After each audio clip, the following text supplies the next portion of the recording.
Hello, everyone. How's everyone doing tonight? Hey, Cindy. Hey, Tiffany. There's girls. There's the girls. Good. I almost said good morning. Huh? I almost said good morning. Wow, it's been a long Monday. It hasn't. You were just telling me a while ago it'd been a good day. I didn't say that a long Monday and a good Monday are not mutual. How do you say that? Mutually they don't. Not mutually exclusive. It was just a weird day. So, how was your day? It is what it is. I never get anything done that I want to get done anyway when the kids are around, but I at least did get some stuff done. But hey, it is what it is. So. So I think that tonight, well, not I think, I know. Tonight we're just gonna, Jeremiah and I are gonna have a conversation. Yeah, got a conversation. My mic something is up with it. What is up with this mic? Hey, Carl's not one of the girls. So, Carl's not one of the girls. Hi, Carl. Good evening. What's up, guys? So, welcome.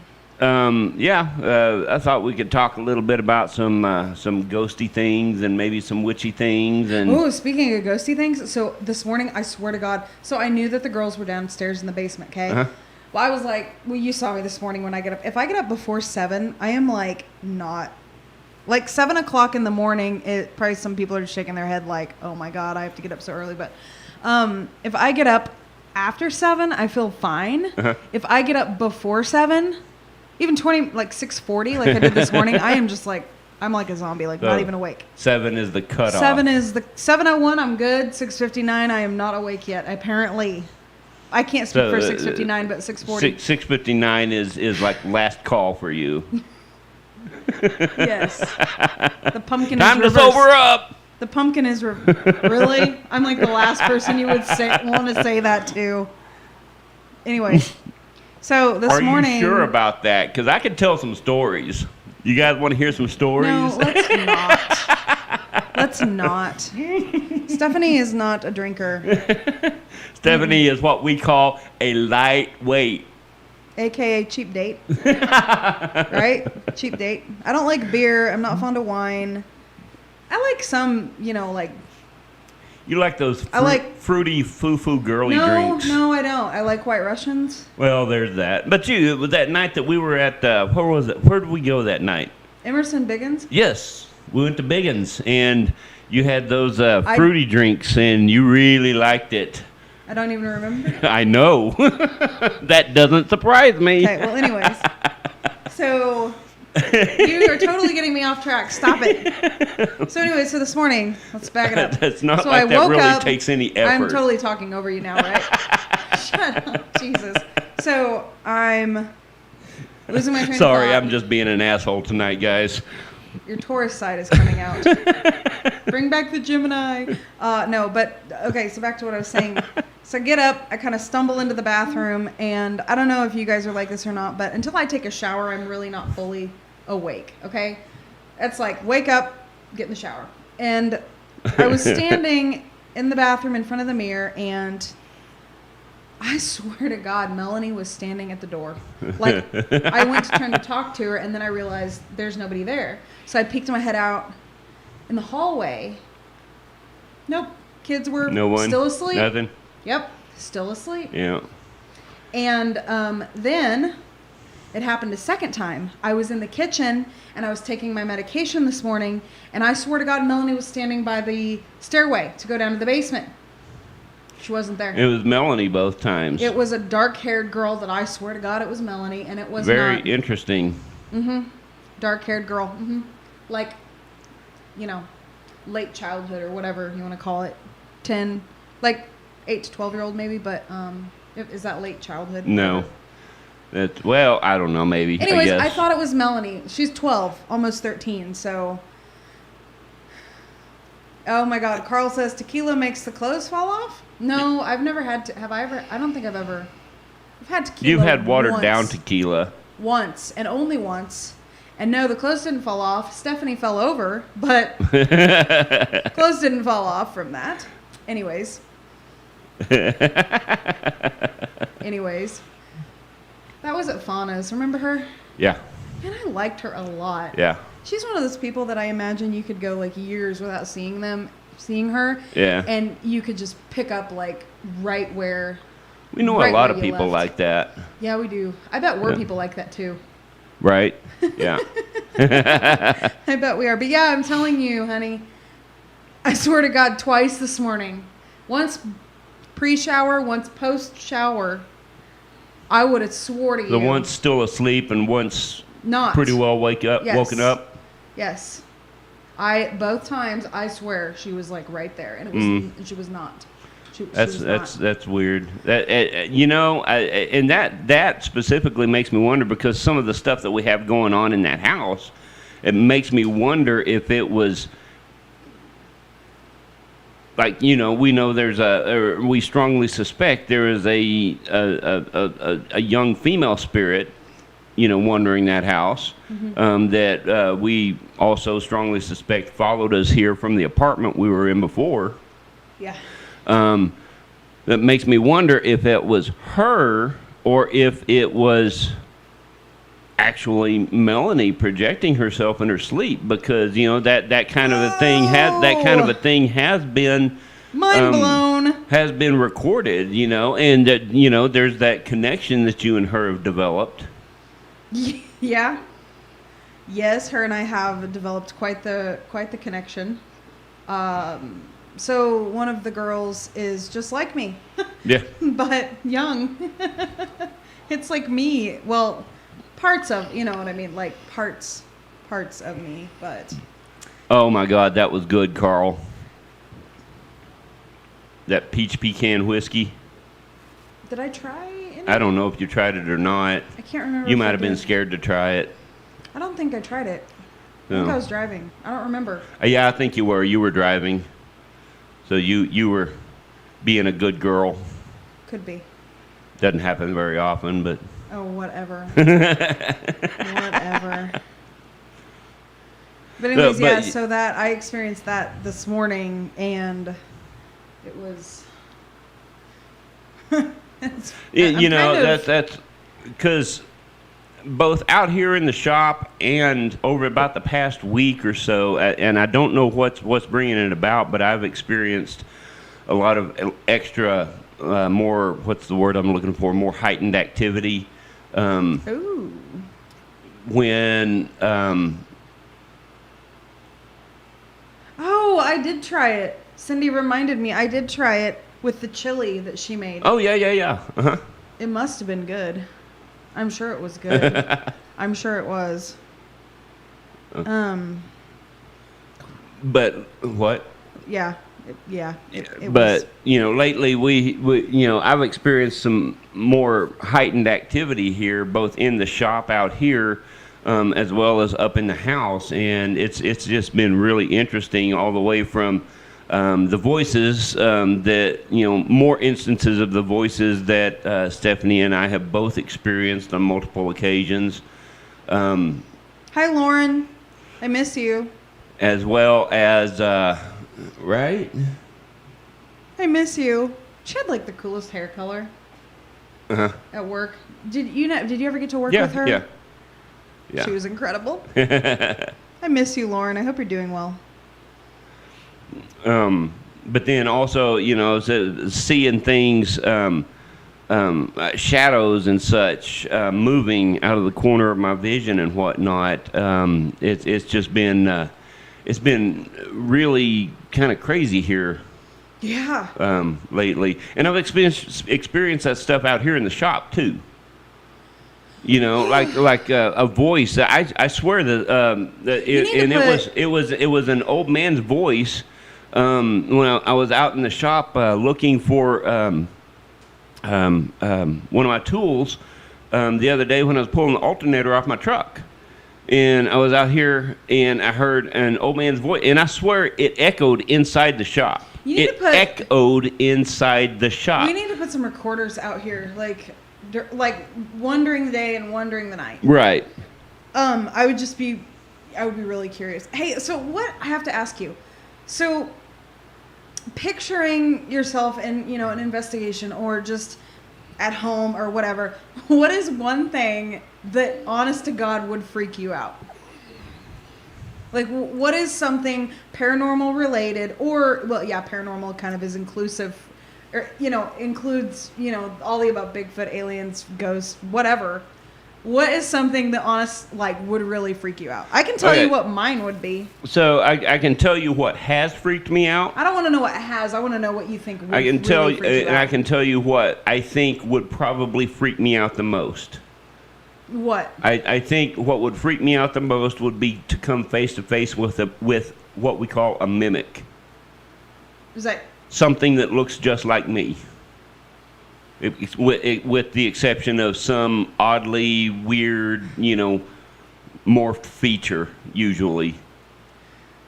Different eyes, or bigger ears, or different hair color or something, but something that looks otherwise just like me. I think that would freak me out the most.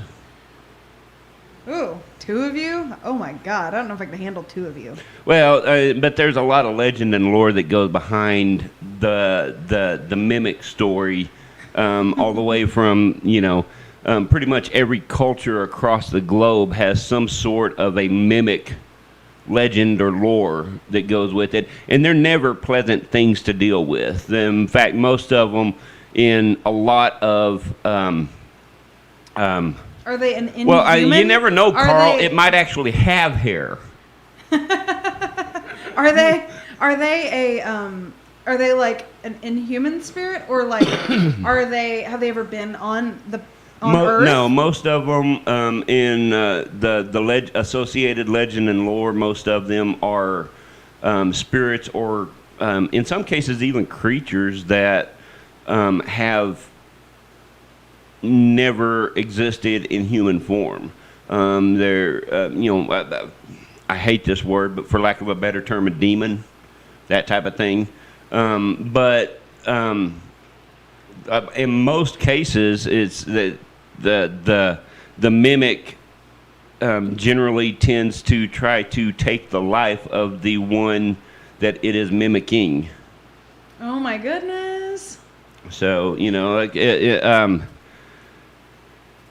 Native Americans had I can't remember they had skinwalkers, but they also had, I can't remember the Native American term for it, but a doppelganger. Doppelganger. That's like a fun word. Doppelganger. They're over in Northern Europe. There's even a creature called a drogger, which in some cases possesses mimic type qualities. In some accounts of it in the old lore. And there's all types of things like that in the what's it called, the UK, and Southern Europe, the Mediterranean. Every culture pretty much across the world has some kind of creature like that. Just like every culture pretty much across the world has some kind of an account of Bigfoot or Sasquatch. Or aliens. Okay, so I have to tell you mine. I think I would be really freaked out. Here's my ideal, like, Stephanie freak out, okay? If I was home with just Sophie, and, like, we had walkie-talkies or whatever, and all of a sudden, like, I heard, like, something is, like, on the other end of the walkie-talkie. Like, that would freak me out so bad. Right. You know, in like movies and stuff, when there's like the baby in the crib in the bedroom, and the baby monitor is like, I've actually had that happen before several times. I don't. Carl said Wendigo. Wendigo. The Wendigo is actually Wendigo is actually more comparable to. I can't read. What can I say, Carl? A Wendigo is actually a cannibalistic spirit, and it depends on specifically which subculture you're pulling from. But there's a some cultures liken it more to a almost like a werewolf type thing, so is that whereas other cultures liken it to a cannibal, a person who lost their humanity when they consumed human flesh. You know, that type of thing. So I mean, but there's a lot of different Native American subcultures, and each one has their own, you know, account of these creatures. So when you were talking about Native American term skinwalker, are you talking about like werewolves? Is that what you're talking about? That's kind of going down a rabbit hole. That's kind of another name for them, is not necessarily werewolves, but a shapeshifter of sorts. Is that what a Bigfoot is? Is Bigfoot a shapeshifter? You know, I've heard stories about that, but no, you know, the most Native American subcultures have their own Bigfoot accounts that are separate from that. The Northern Pacific cultures had, and I can't remember the specific name that they had for it, native name that they had for it, but it basically translates to wild man, or wild man of the woods, or something like that, you know. And don't take me, you know, I know a lot about this kind of stuff, but I don't have my references right in front of me, and I wasn't really prepared for the conversation to go down that rabbit hole. So hey, we're just and you know, and that's okay. I'm good with this. Whatever. I prefer. I apologize, guys. It is hot in this studio. Good thing you have eyebrows. Otherwise, you would get sweat in your eyeballs. Right. I've had the air conditioner running in here for about 2 hours solid, and it's cooled down a lot, but man, it is still pretty warm in here. Hey, so two things I'm curious about. So, and I don't even know if this is like a thing or not, but the first thing I'm curious about is what is the Mothman? I've seen things have popped up for some reason, and I've never really heard of anything like about the Mothman other than recently, which is odd. Right. And I keep seeing 1111 and 111, so I don't know, maybe I'm going to encounter one or something. I don't know. But so tell me about the Mothman. Those like beady red eyes or something. I don't know. Well, and I don't really know how it came across that name. I believe it was after one of the eyewitness encounters of it. But there's a little town, I think it's in West Virginia. New Jersey? No. That's not the New Jersey Devil? No, it's not the Jersey Devil. I think it's, let me look it up here.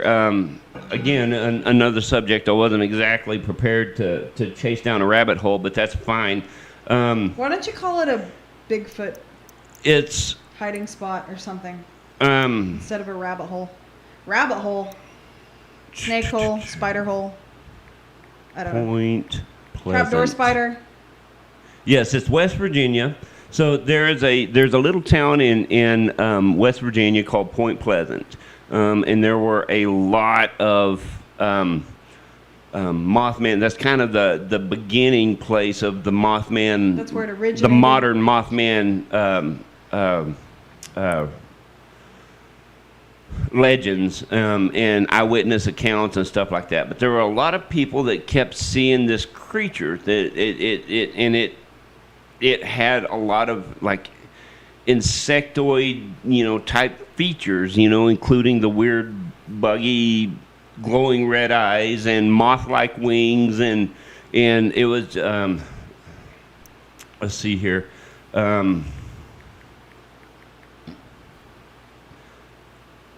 And I believe in Point Pleasant, there's actually even a statue of it. I bet there's a gift shop. What do you bet? Oh, I'm sure.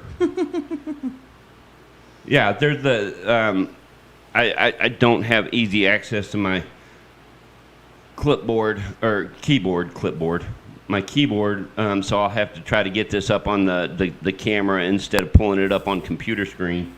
But there's the picture of the Mothman statue in Point Pleasant. Oh, wow.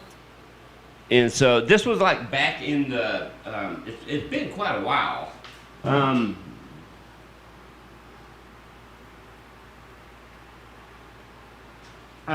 But there was a somewhere nearby. I don't think it was in Point Pleasant. It might have been. But somewhere nearby, well, okay, let me back up a step or two here.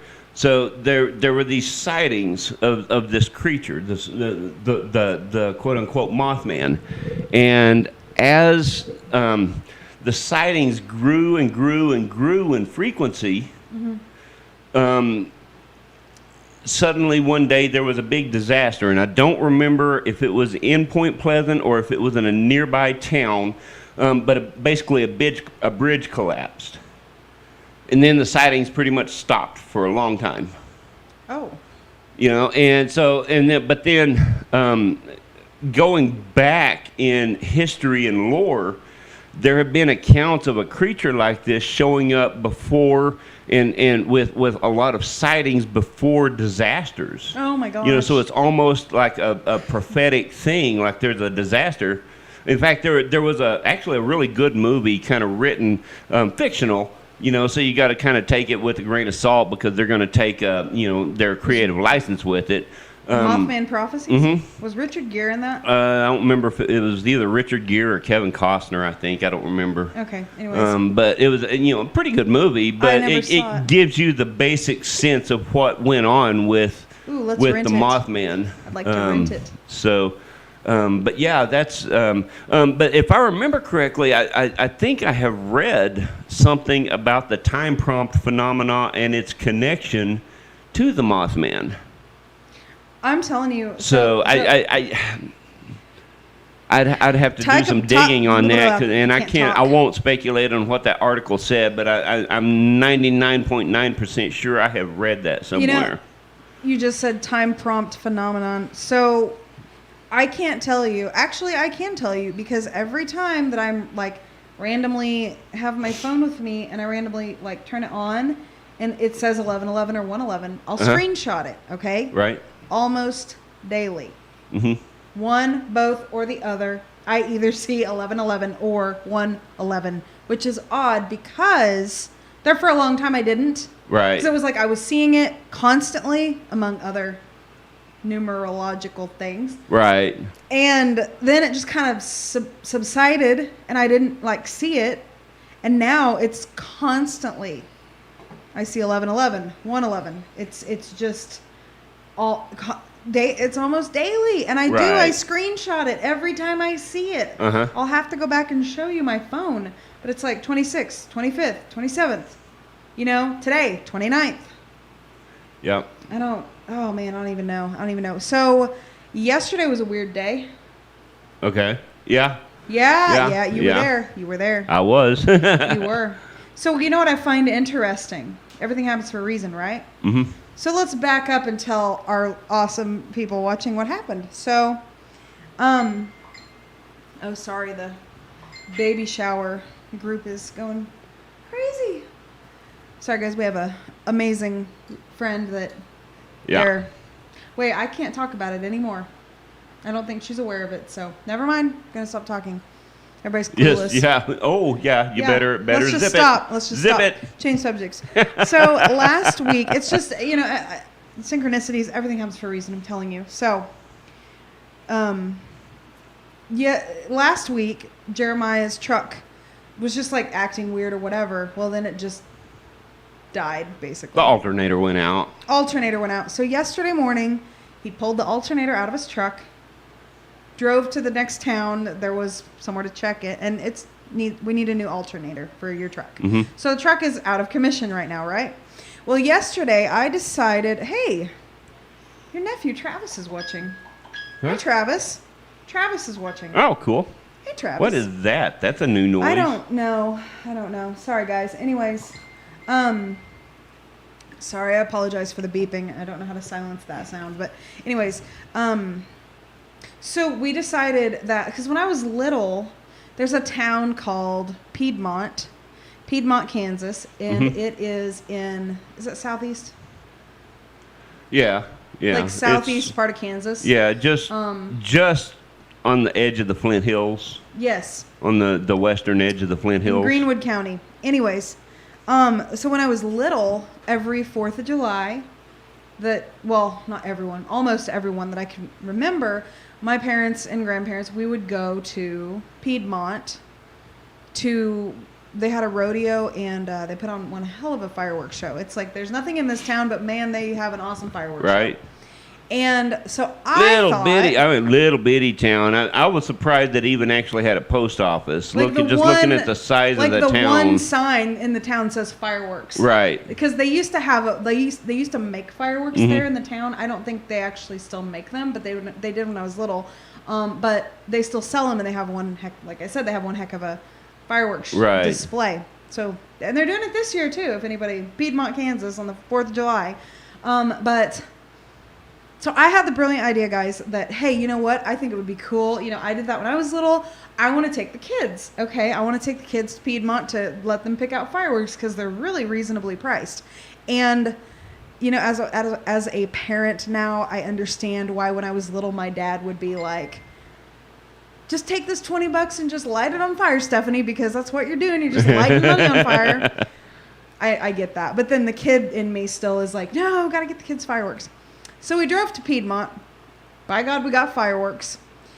And as we're leaving Piedmont, we get back on the Highway 400, the main highway there between here and there. And not even a quarter mile west of where we got back on the highway, car died. Yeah. Well, it didn't just die. We pulled out onto the highway. It was losing power and not accelerating like it should have been. And then suddenly the check engine light starts flashing. And so by the time I get it pulled over, it's dead. Completely dead. Yeah. They're dead. There's no other word for it. And so, you know, he gets out, checks the oil. It didn't overheat. You know, we're just like, oh my God, what are we going to do? Because literally, bear in mind, his truck is out of commission right now, and now our car is dead, and we're on the side of the freaking highway, like an hour from anybody that's even remotely possibility of helping us. Right. So I'm trying to get a hold of one of my parents. Couldn't get him. Called my other parent. She came and she saved the day. She came, picked up all the kids, because bear in mind we had 5 kids with us, okay? Uh-huh. And Jeremiah and I, so there was 7 total. And then we call a tow truck. Well, I have to say that there's still just decent humans in existence, because there was 2 people that stopped, and the first lady, was it the guy that stopped first or the female? It was the guy. This gentleman and his girlfriend, wife, I don't know, female in the car with him. He stopped to check on us. He said, you know, we saw your kids, and it was kind of hot yesterday, and sorry, I'm getting really sidetracked with that dinging sound on Messenger. Anyways, give me your phone. Sorry, I'm distracted. Hey, it's our podcast. We can do what we want. Really long story short, this gentleman and his wife stopped twice. Like, they went to Piedmont to go see somebody. They stopped before they went, and then we were still there when they drove back by, and they stopped again to check on us. In the meantime, this woman, she came 2 times to check on us, and she brought us bottled water. And I was just like, oh my God. So, funny story, today when I was seeing a patient, okay? Mm-hmm. I was telling my patient about this lady. She knows her really well. Oh, wow. I said, will you tell her that the gal she brought water to yesterday was like so grateful, you know? Yeah. It's just, but so talk about synchronicity. So I was thinking about it, because when we got back home, when we finally, we left our house at like noon. We didn't get home till the tow truck took like 2 hours. Oh, yeah. To get to us. And it was after 7 when we got home. I didn't get home. We left at noon. Yeah. And it was after 7 when we got here with the tow truck. Yeah, I was impressed he got that thing in the driveway, by the way. Yeah. Which the towing company we used was amazing. I called today and I told the guy how wonderful the tow truck guy was, because I was like, I don't know if you're the boss, but if you're not the boss, please let your boss know that I told him the gentleman's name, and I said he was just wonderful and very professional and very, very efficient with everything, and it was just a very positive experience. That is nothing to do with paranormal, other than the fact that I can't help but think that because when we were in the tow truck and we were coming home, literally the town that we live in, across the highway, like 3 minutes from our house, there is a fireworks stand. Right. Yeah. We could have simply gone across the highway to the fireworks stand. But no, my brilliant idea, I want my kids to have the experience that I had when I was little, which is fine. But I think so let me ask you this. Was it better for it to happen then? Or to happen? That's what I'm getting at. Okay. I'll shut up. That's what I'm getting at. This was a really long drawn out story of saying, I really believe that, everything happens for a reason. And we went yesterday. You were with us. That could have happened today, me by myself driving way the hell out there. Right. And then I'm stuck on the side of the road. Right. What, like a half hour past where we were? Oh, yeah, even further. And so it's like, I can't help but think, okay, so that's why. That's the reason that we did that yesterday. Because originally we were going to put that off and take kids to Piedmont next year, because this year is our off year to have all the kiddos on the 4th of July. But then I was like, you know what, screw it. We'll just go get the fireworks, and what else do we have to do? So we went, we got them, and then the car died, and so we literally are out of a vehicle right now. Well, that's not true. Jeremiah's truck is dead, and my Traverse is dead, and your Traverse is a little more dead than my truck is, though. Yeah, it's bad. It's we lost the whole top half of that engine. It's so bad. But on payday, which is in a few days, Jeremiah will be able to get his truck running, but that's not going to be an option because we can't fit everybody in the truck at the same time. We have a lot of kids, people.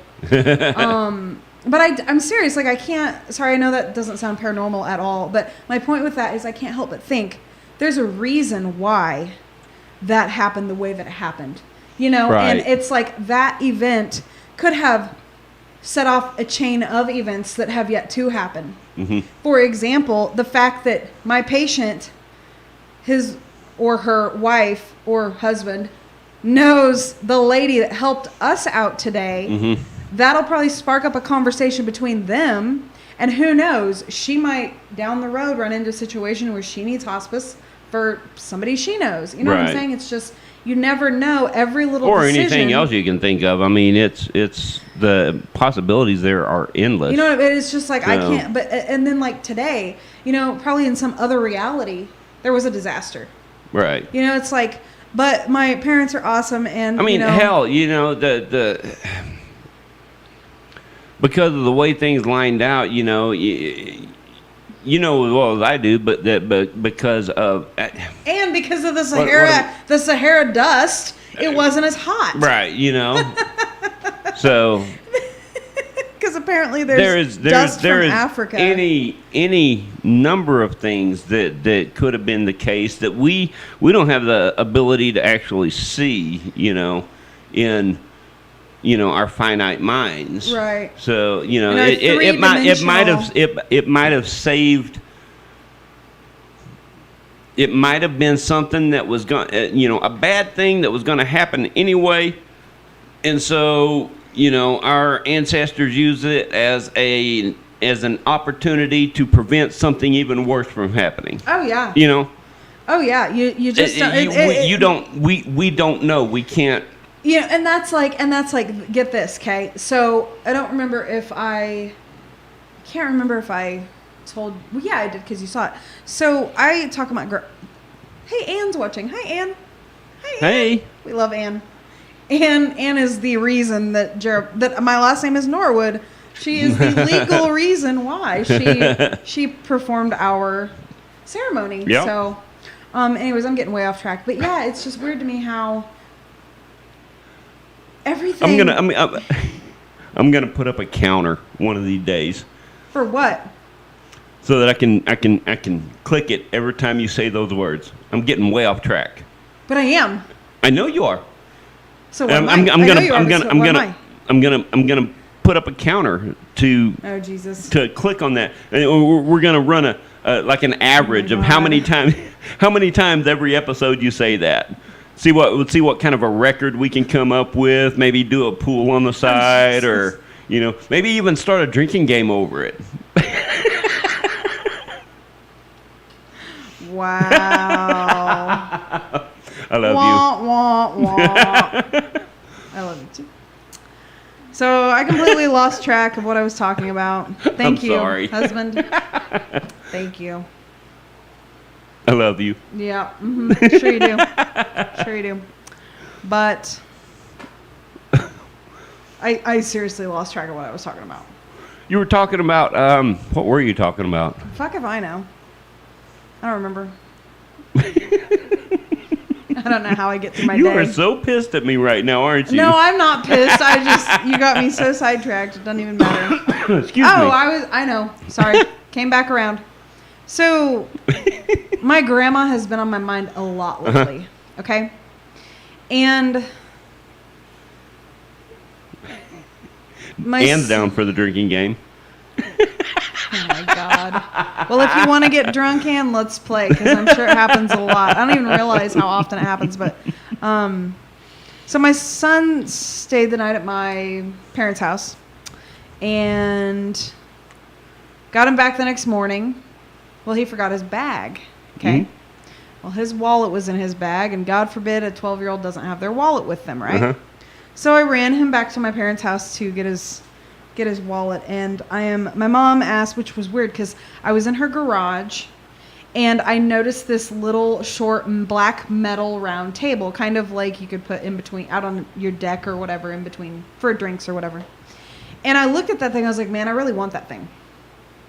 Well, it would come in handy during our drinking game.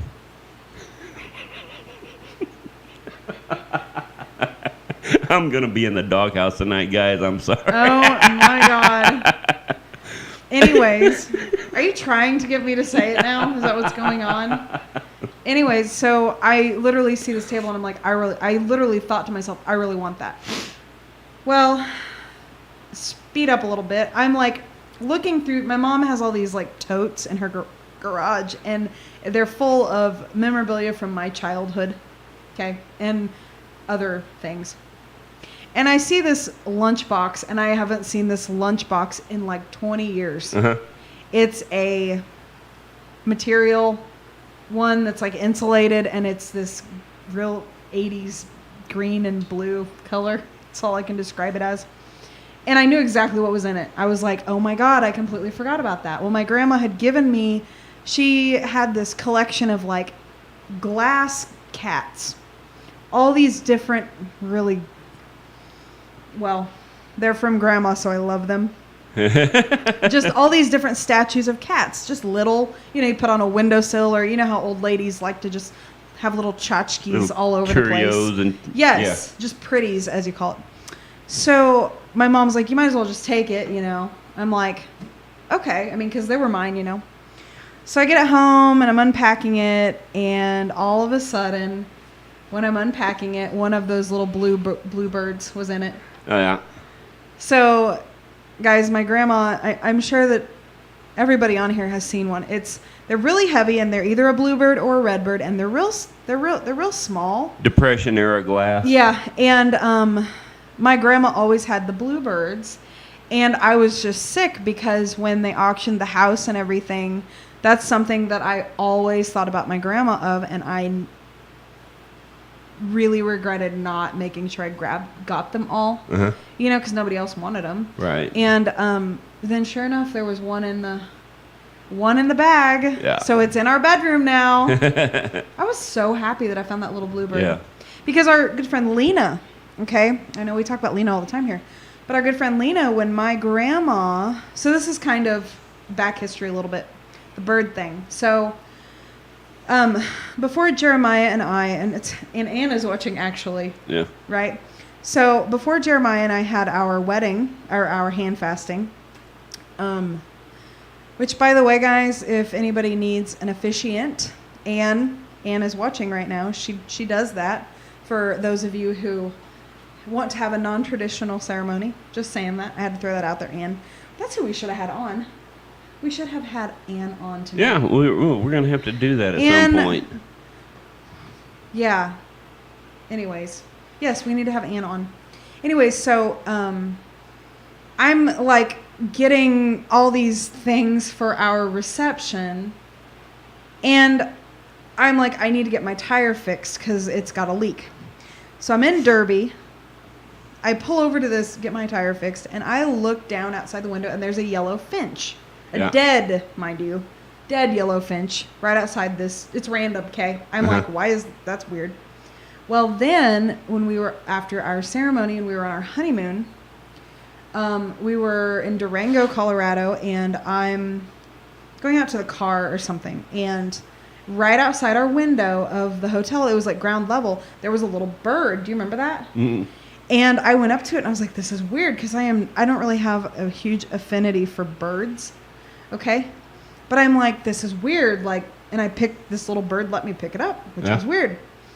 And I'm like banging on the window, at the hotel. And I'm like, Jeremiah, look, show Sophie, whatever. Yes, Sophie went with us on our honeymoon because she was just a year old and we didn't feel like she would be okay for a week without us. Right. So she went with us, which it was fine. But anyways, so this little bird, which, yes, I washed my hands when I went back in, but it was just weird because that particular day was like the day before my grandma died. Mm-hmm. So I see the dead bird, and then I'm seeing the live bird, and then the next day my grandma died. Yeah. Well, then at her funeral, to entertain Sophie, I had grabbed one of the little kid books or whatever. Uh-huh. And the book I had grabbed, I don't remember what was on it. I just grabbed a book. Yeah. I wasn't really thinking about it.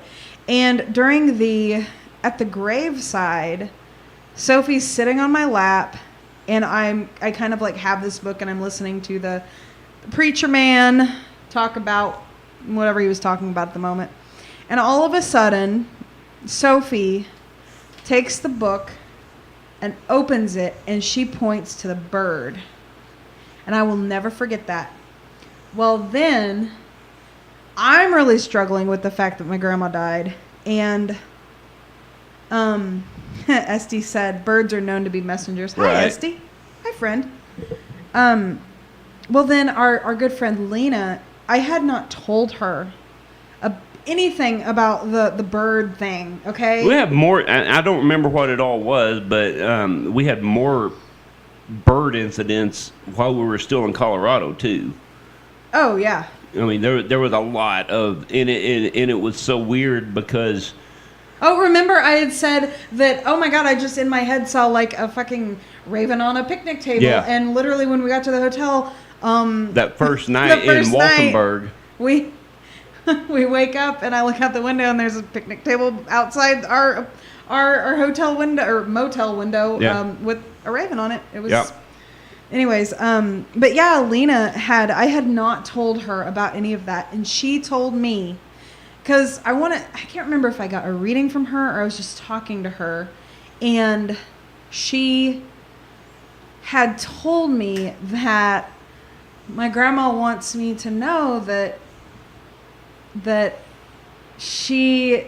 I'll always know she's around by birds. And I'm like, that's so weird because I'm not a fan of birds. And Lena said, well, that's why she picked birds, because you'll take notice. Right. And so I just find it very, very interesting how, like I said, my grandma's been on my mind a lot lately. And then that bluebird, I found that bluebird, Another really weird thing, I don't even know if I told you this, I can't remember, but when I was rummaging through these tubs at my mom's house, mm-hmm. I think I did tell you this actually, but I'll tell them. When I was rummaging through these tubs, I came across my old art, I think I did tell you this, well, art folder, and it was when I was like in middle school, I think. Uh-huh. And I'm like, oh my God, I can't believe my mom kept this. Shouldn't surprise me. She kept everything. But so I'm like looking through it, all these like old, self-portraits and all these, learning about dimension and all these different art projects that we did in art class. Right. And all of a sudden I'm like looking through, and this paper falls down, and it literally has the instructions and the dimensions on how to draw a face. like somebody's face. Yeah. With, like you should go halfway for the eyes, and the eyes should be like a third over or whatever, but all the dimensions and everything for how to draw a face. Yeah. The reason that gave me chills is because right now, our little preteens, okay, 2 of them are in middle school. About to be 3 of them are in middle school. Yeah. Okay. Their older sister is giving them art lessons. Okay. The day before I found this paper that had the face on it and everything, guys, our oldest daughter drew the exact same thing, and it's on our refrigerator right now. Yeah. And I just thought that was like, I was like, holy shit. That's I mean, some people are probably like, oh, well, what's the big deal? But it's like, I've had that since, like that's always been there. Right. And I didn't realize that we had it.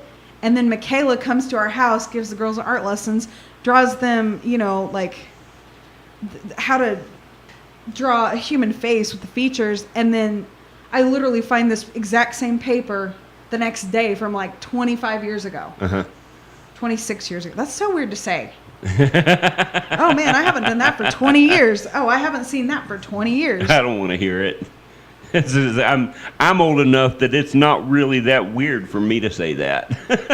So I don't want to hear it. Okay, well, I'm embracing the fact it's new to me and it's weird. So, just saying. Hey, Jeremy, Jessica's husband. You're always going to be known as Jessica's husband, by the way, is watching. You tell your beautiful wife hello. Yeah. So all of those stories, I could just talk and talk and talk, and it is really fucking hot in here.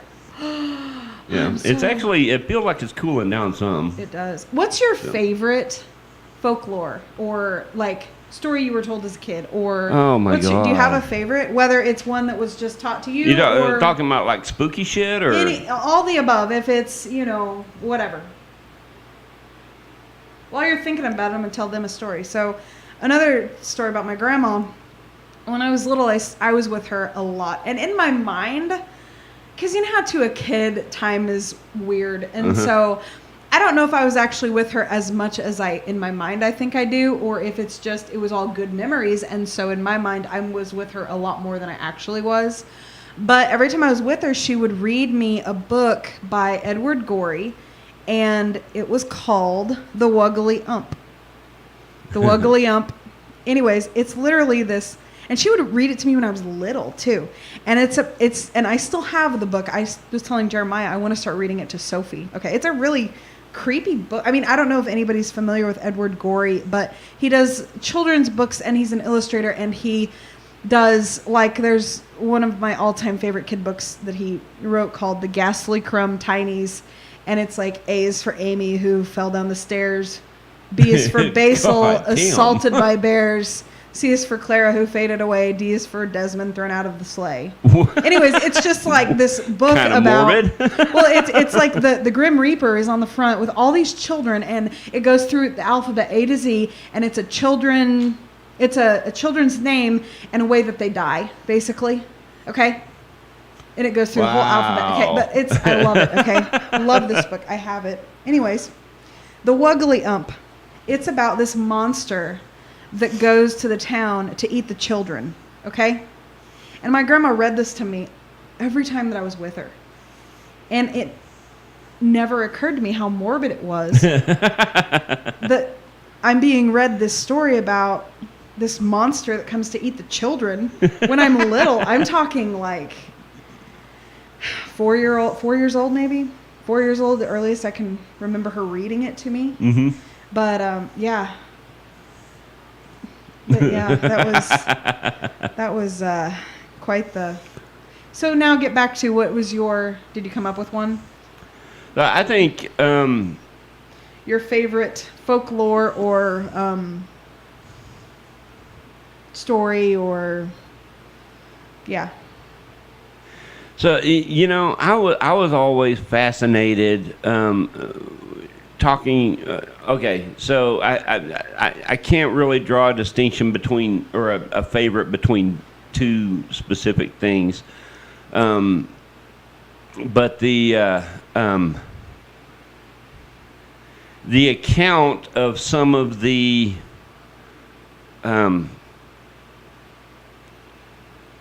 Northern European spirits that I grew up with. Oh yeah.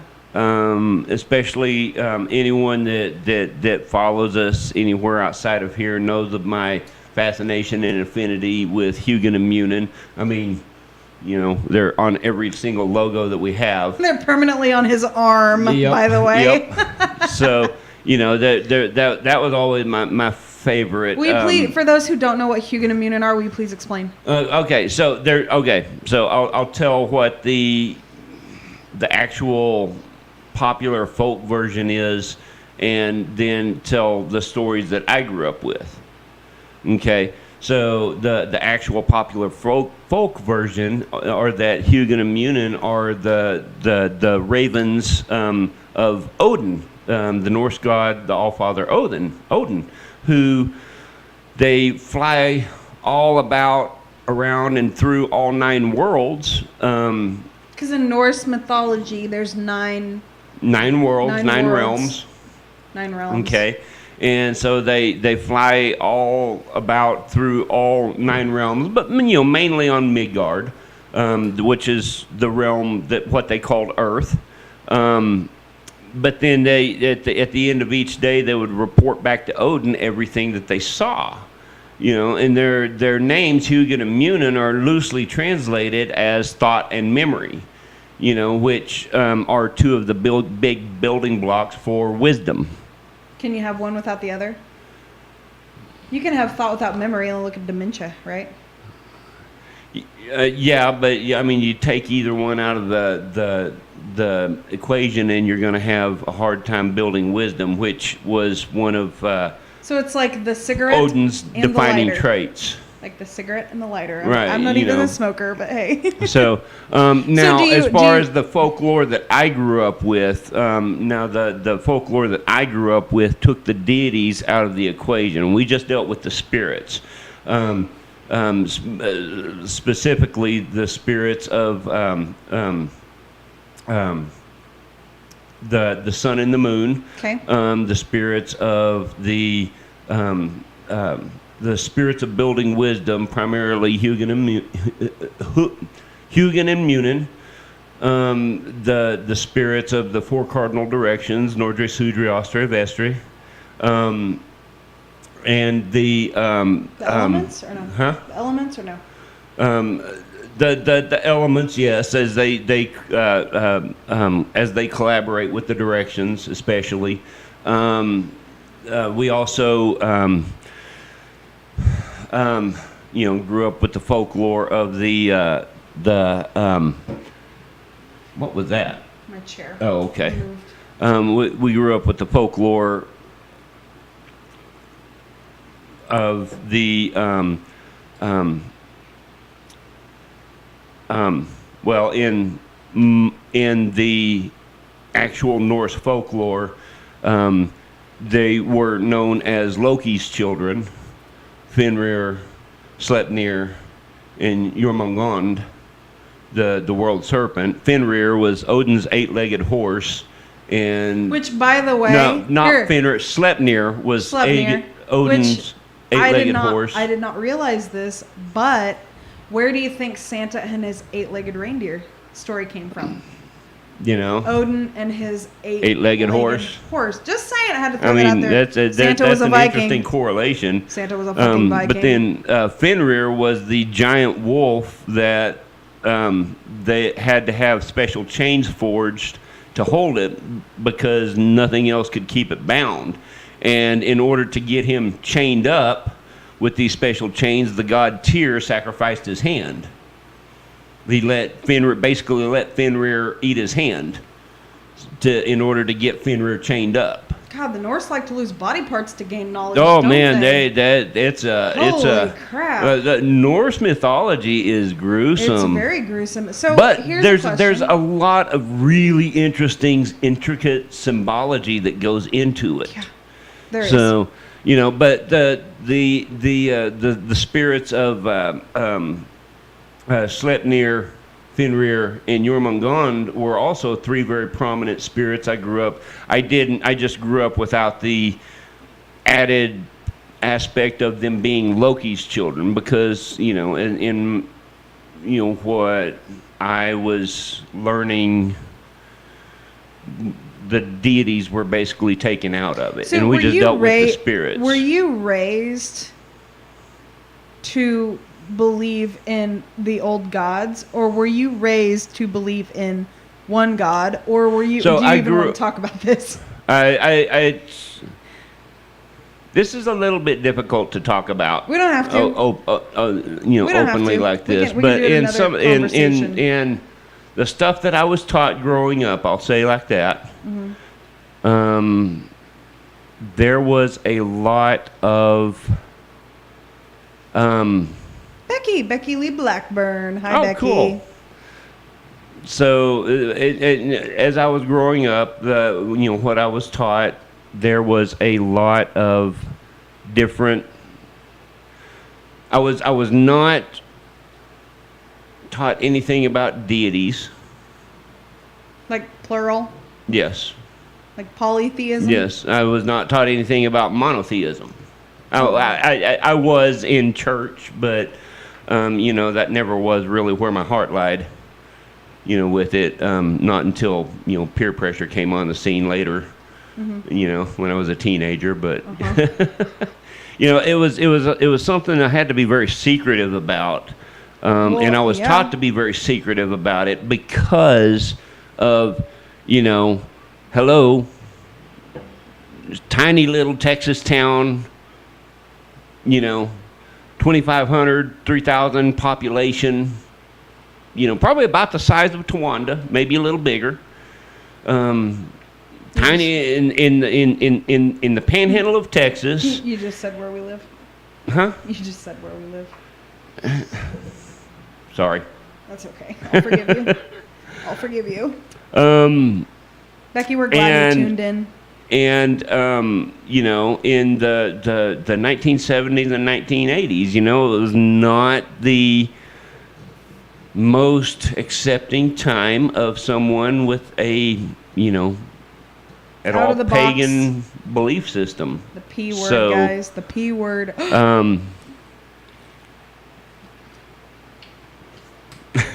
Sorry, I just had to say the P word. Right. So it was just something that we had to be very careful about and very thoughtful, mindful of. Yeah. Well, that's like even like today, perfect example of talking about our beliefs, my beliefs, versus a lot of people that were around their beliefs. So this morning, there was a conversation that was happening, and the comment was said, well, it's in God's time, it's in God's hands. We don't have control. Right. Okay? And I'm going to be respectful. Well, sure. And if that person honestly believes that, I'm all for it. And you know what? Everything is in in God's, God's time. Doesn't mean that, because it's interesting. Because like when I don't know if you get asked, since you work at night shift, you probably it doesn't get brought up a lot probably, but. So I can't give the circumstances of it, but I actually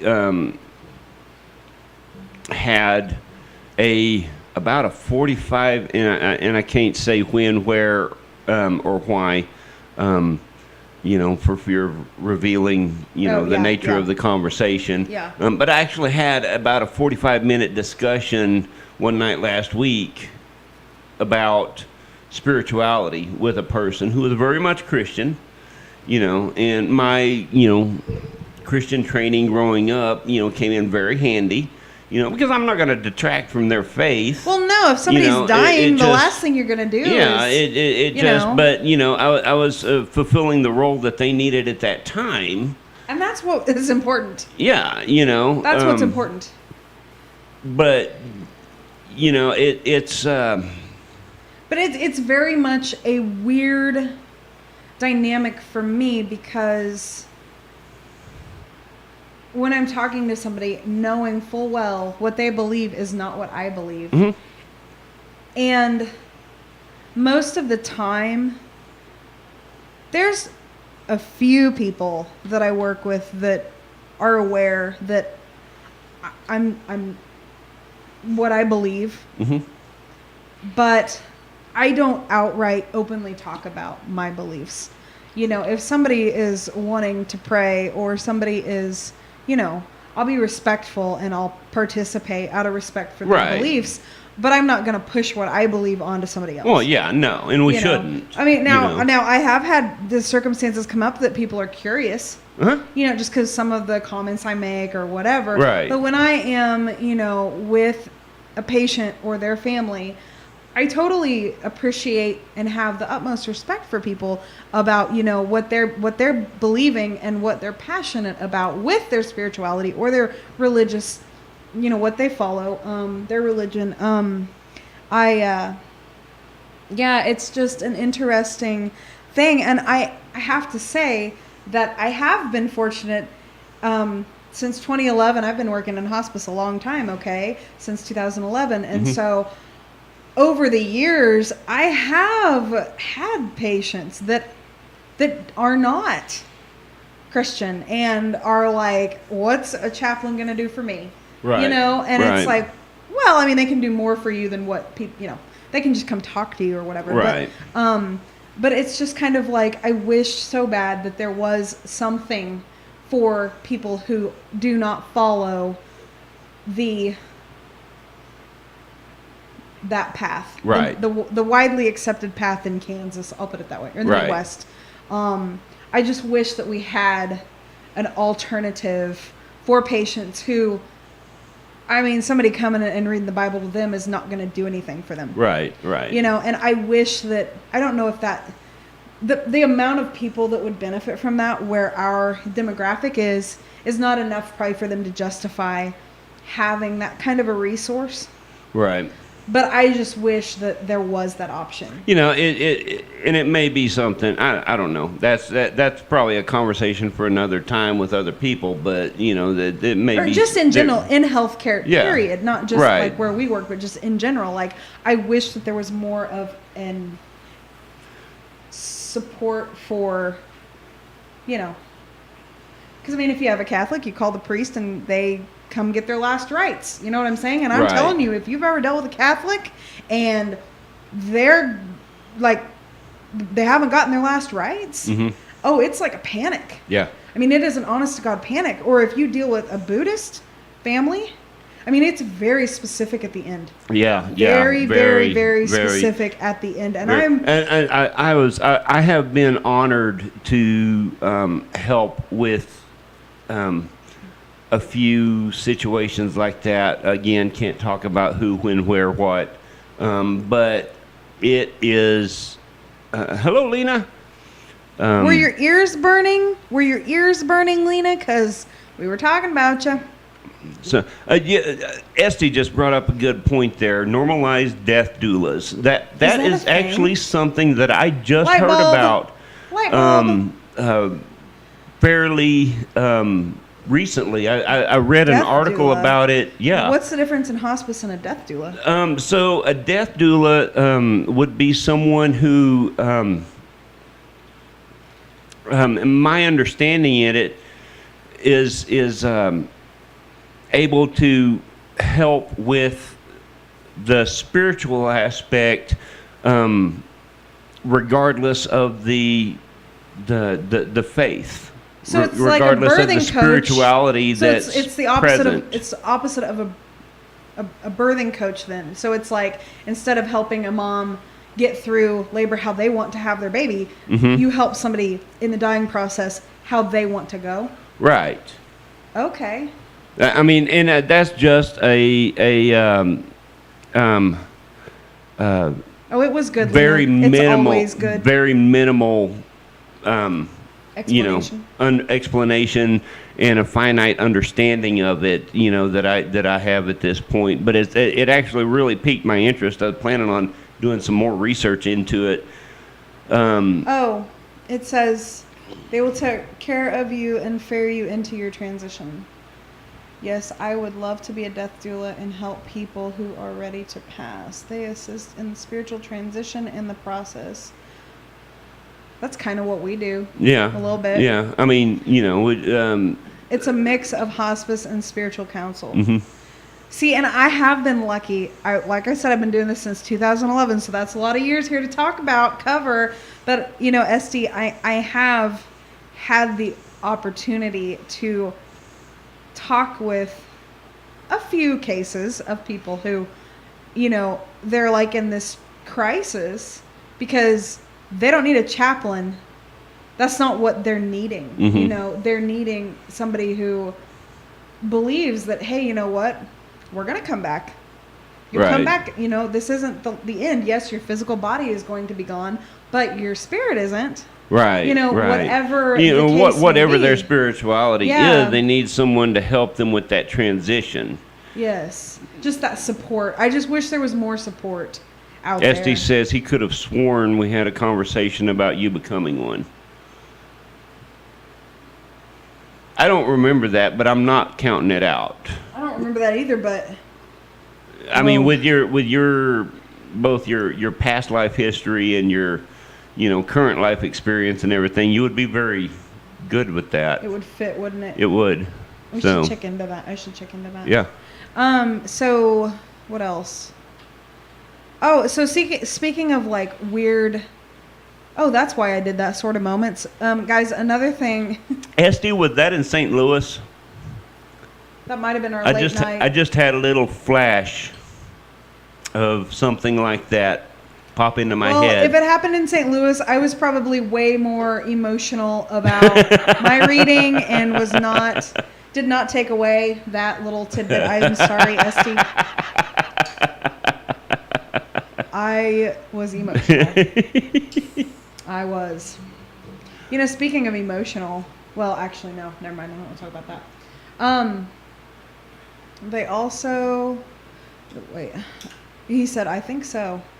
They are also a confidant throughout the process. There are books about it out there. There's some places, and I don't know if that's like a state recognized thing or whatever, but the thing that caught my attention about it was someone in one of the Facebook groups I'm in had posted something about a license or a certification.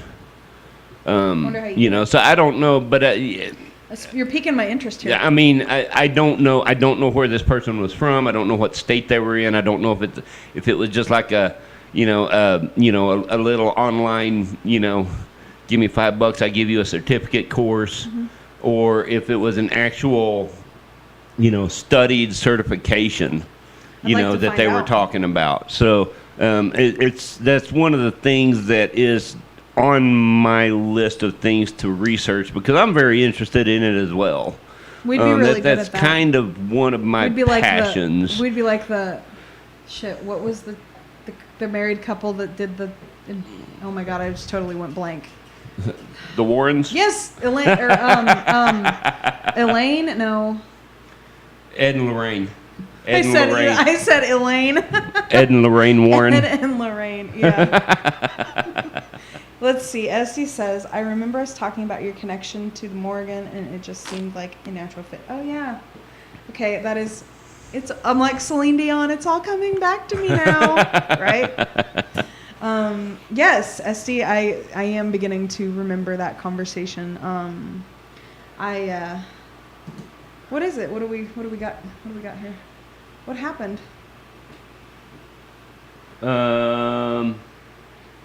I don't know. Just a little skip. Oh. Or something. I don't know. Just a little hiccup in the feed. So, yeah, that's interesting. We'll have to do some more research. Maybe we should see if we can. Said you guys would be perfect doing this. Maybe we should see about trying to track down a death doula and maybe having them on the show at some point in time. That would be cool. Yeah, yes. That's really food for thought. Well, yeah. Interesting. Death for thought. right? Death for thought. Well, you know. So, funny story. Our 2-year-old decided to crack all these eggs, get in the fridge. Well, no, this is one of those moments where it was like, oh, it made sense after the fact, right? So I went to the store, and I typically don't stock up on a lot of things that can go bad easily. Right. For example, I typically will buy 12 eggs or 18 eggs at a time. Mm-hmm. I rarely will buy more than that, okay? Right. In one shopping event. And that particular day, I bought 2 18-count egg cartons. 2. Uh-huh. Never do that. Get home, put them away, jump in the shower, come out of the shower. 7 minutes time, Sophie had completely broken every single egg in one of the egg cartons. And I literally thought, that's why I bought 2 cartons, because she was fixing to destroy all of them. And hey, I still have another one, so it worked out. But yeah, it's all those it's all those just those things that happen, and then afterwards, like, you're like, oh, that's why that happened the way it did. I was trying to. It was quite. Well, you know, the only difference in tragedy and comedy is time, right? Right, right. Now it was so funny, but when it happened, oh my video. God, guys, I was so mad. I was so mad. And I made that little girl sit at the dining room table in her little chair until I got it all cleaned up. I was so mad. I'm trying to. Are you going to put it on there? I'm trying to. Oh, you might there we go. see. Yeah, he's going to show you this video I sent him of it. There it is.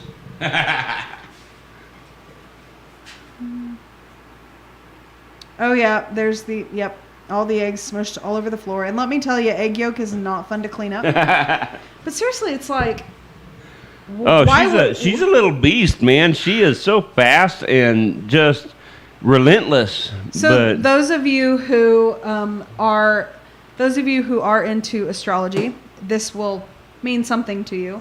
Sophie is a Libra sun sign, Pisces moon sign, and Scorpio, wasn't it? Rising? Or no, that was Sagittarius. Sagittarius rising sign. And I'm like, oh my God. Oh my God. She's got 2/3 of the fire there, right there. She is going to concentrated give us in a little bitty body. Well, and not to mention one of our girls who's going into 6th grade. She's an Aries sun. She is a Sagittarius moon and an Aries rising. She's all fire. Ooh, boy. Yeah. I feel bad for her future husband. Or wife, or whatever. Who? Madeline. Oh, yeah. Madeline. Yes. Whoa. Yep. Yeah. Yeah. Oh. We in trouble. You know, okay, so... We in trouble with this one. So... Denise is on! Me and Madeline actually do really well right now. Oh yeah. She is a sweetheart. She's almost a daddy's girl. You know, just a hop and a skip from a daddy's girl. She will never be a full-on daddy's girl though. No. She that girl loves her mama. She will tell you she is a mommy's girl, but she loves you. But in her core, she's a mama's girl. But at the same time, she. Ooh, I can see it coming. There's going to be dark times ahead when she hits 13. When she hits teenagerhood, there's going to be dark times ahead. I mean, we're talking doom and gloom, doomsday into the world, kind of fucking mushroom clouds over the Norwood house, constantly kind of. Holy shit, what the hell just happened over there now? Because you guys have to remember that those of you who are aware of this or are not aware of this, Jeremiah has already gone through raising teenagers, okay? 1 boy and 1 girl. Stories I've heard, barely got through raising the boy, but by God, he turned out good, right? Yeah, yeah. And the son, and then the daughter, okay. She really, the stories that I've heard about her as a teenager. She was the exception. She was the exception. I'm talking like never got in trouble. You always hear stories about how girls are so much worse than boys. Well, she was the exception. She was an absolute joy to raise.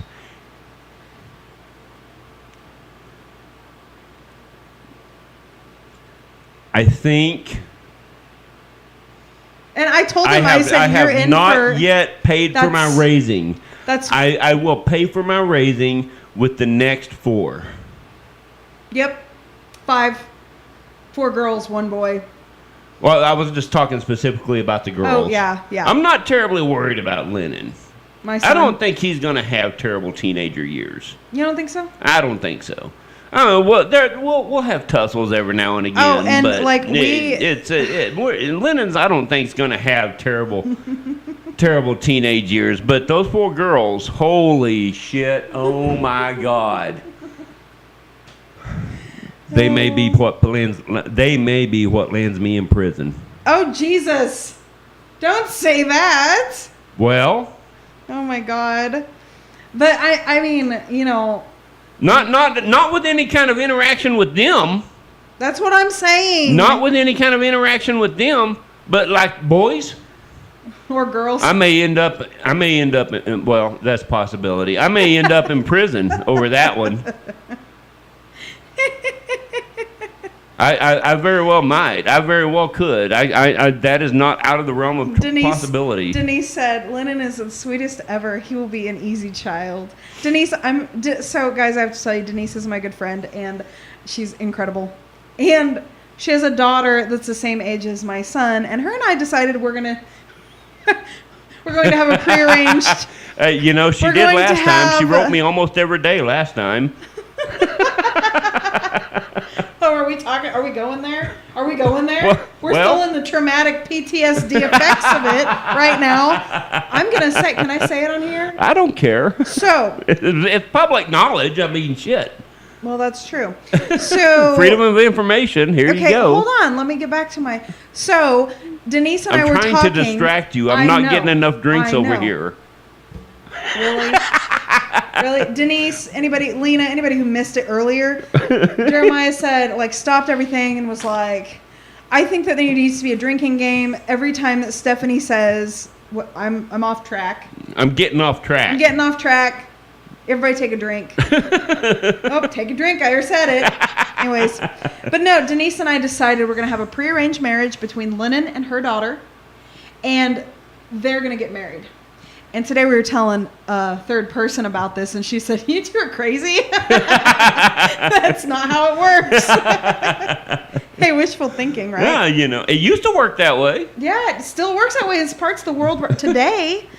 Anyways, guys. They say prearranged marriages have a higher success rate than non-prearranged marriages. Yeah, because, it's because the parents are going to pick somebody out for their child that they think would be a good fit. And I'm just saying. Oh, we're digging it deep here Michelle. tonight. God. Denise, I'm telling you, let's just do it. Let's just notarize a paper or something. Yeah. We don't have much for a dowry, but we've got children. Would you take a child? We've got children to spare. Denise, would you take a child for a dowry? Oh, God. Anyways, so no, okay. So Denise, it's funny, not funny that you said you'll write him every day because just don't say what it was about. I won't say. Well, it was not okay. It was a civil matter, nothing criminal. I was in civil contempt of court. Okay. We're gonna leave it there. Okay. Anyways, so Jeremiah disappeared for 30 days, and I wrote him. Denise said she'll take the little one. She'll take Sophie. She'd be bossing Maggie around. Denise has an adorable little girl named Maggie. She's so cute. And yeah, Sophie would be bossing Maggie. Oh my God. Anyways, yes, Jeremiah was vanished. Boom, gone. You know, it was like a magic trick, but it wasn't very good for 30 days. And that was seriously every year since that happened. The day of the year. I dread it. I dread that. She freaks out. She texts me every 5 or so minutes that day. You know, just looking for that response, just making sure I'm not in the clink. Seriously, because you guys have to remember, when this occurred, I had no clue. You had no clue what was about to happen. No, I had no idea that was going to happen. And but you in fact, I had rather reasonable assurances from an attorney that it wouldn't happen. Yeah. So. Well, and not to mention you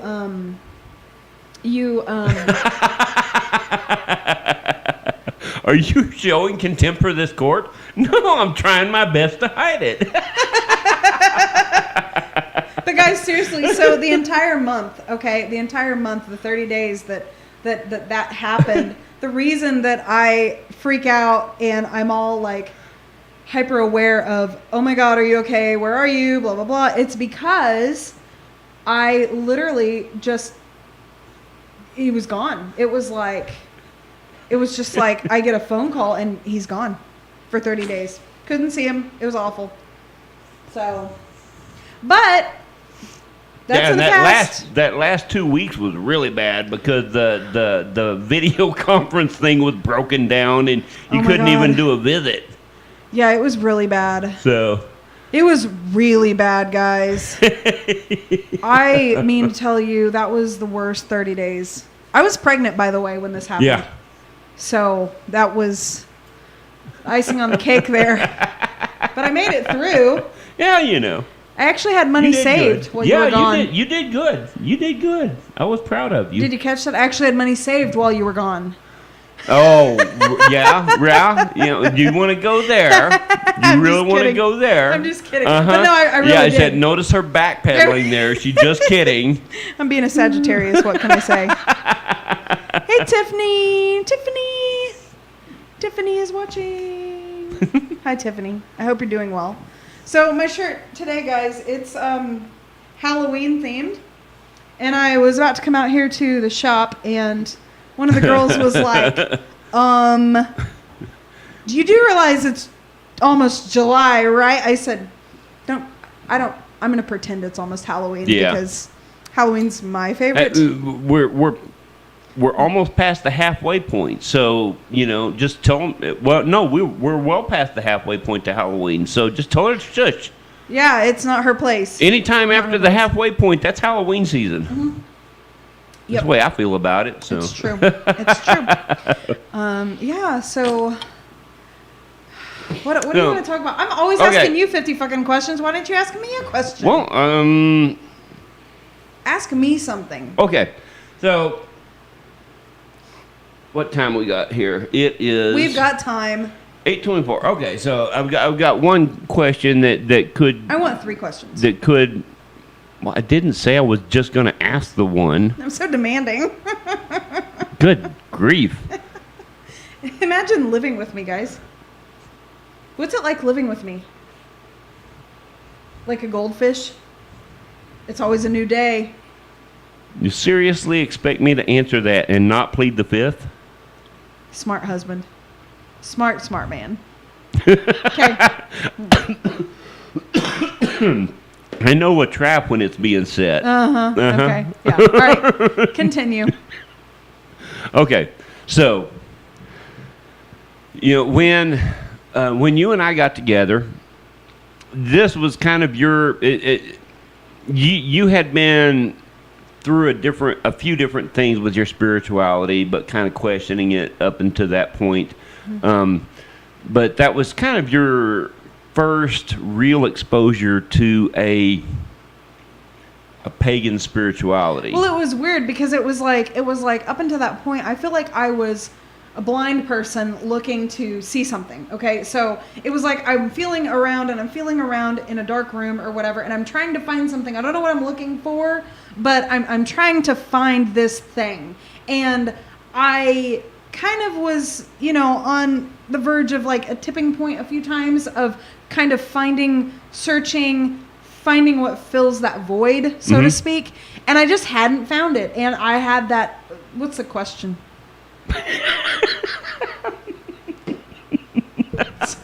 Sorry, what's the question? It just occurred to me you didn't ever ask the question.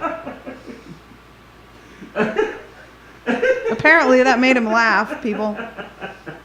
Apparently that made him laugh. I bet 9 out of 10 of them out there are laughing too. Okay. You're blushing. I love you. Okay.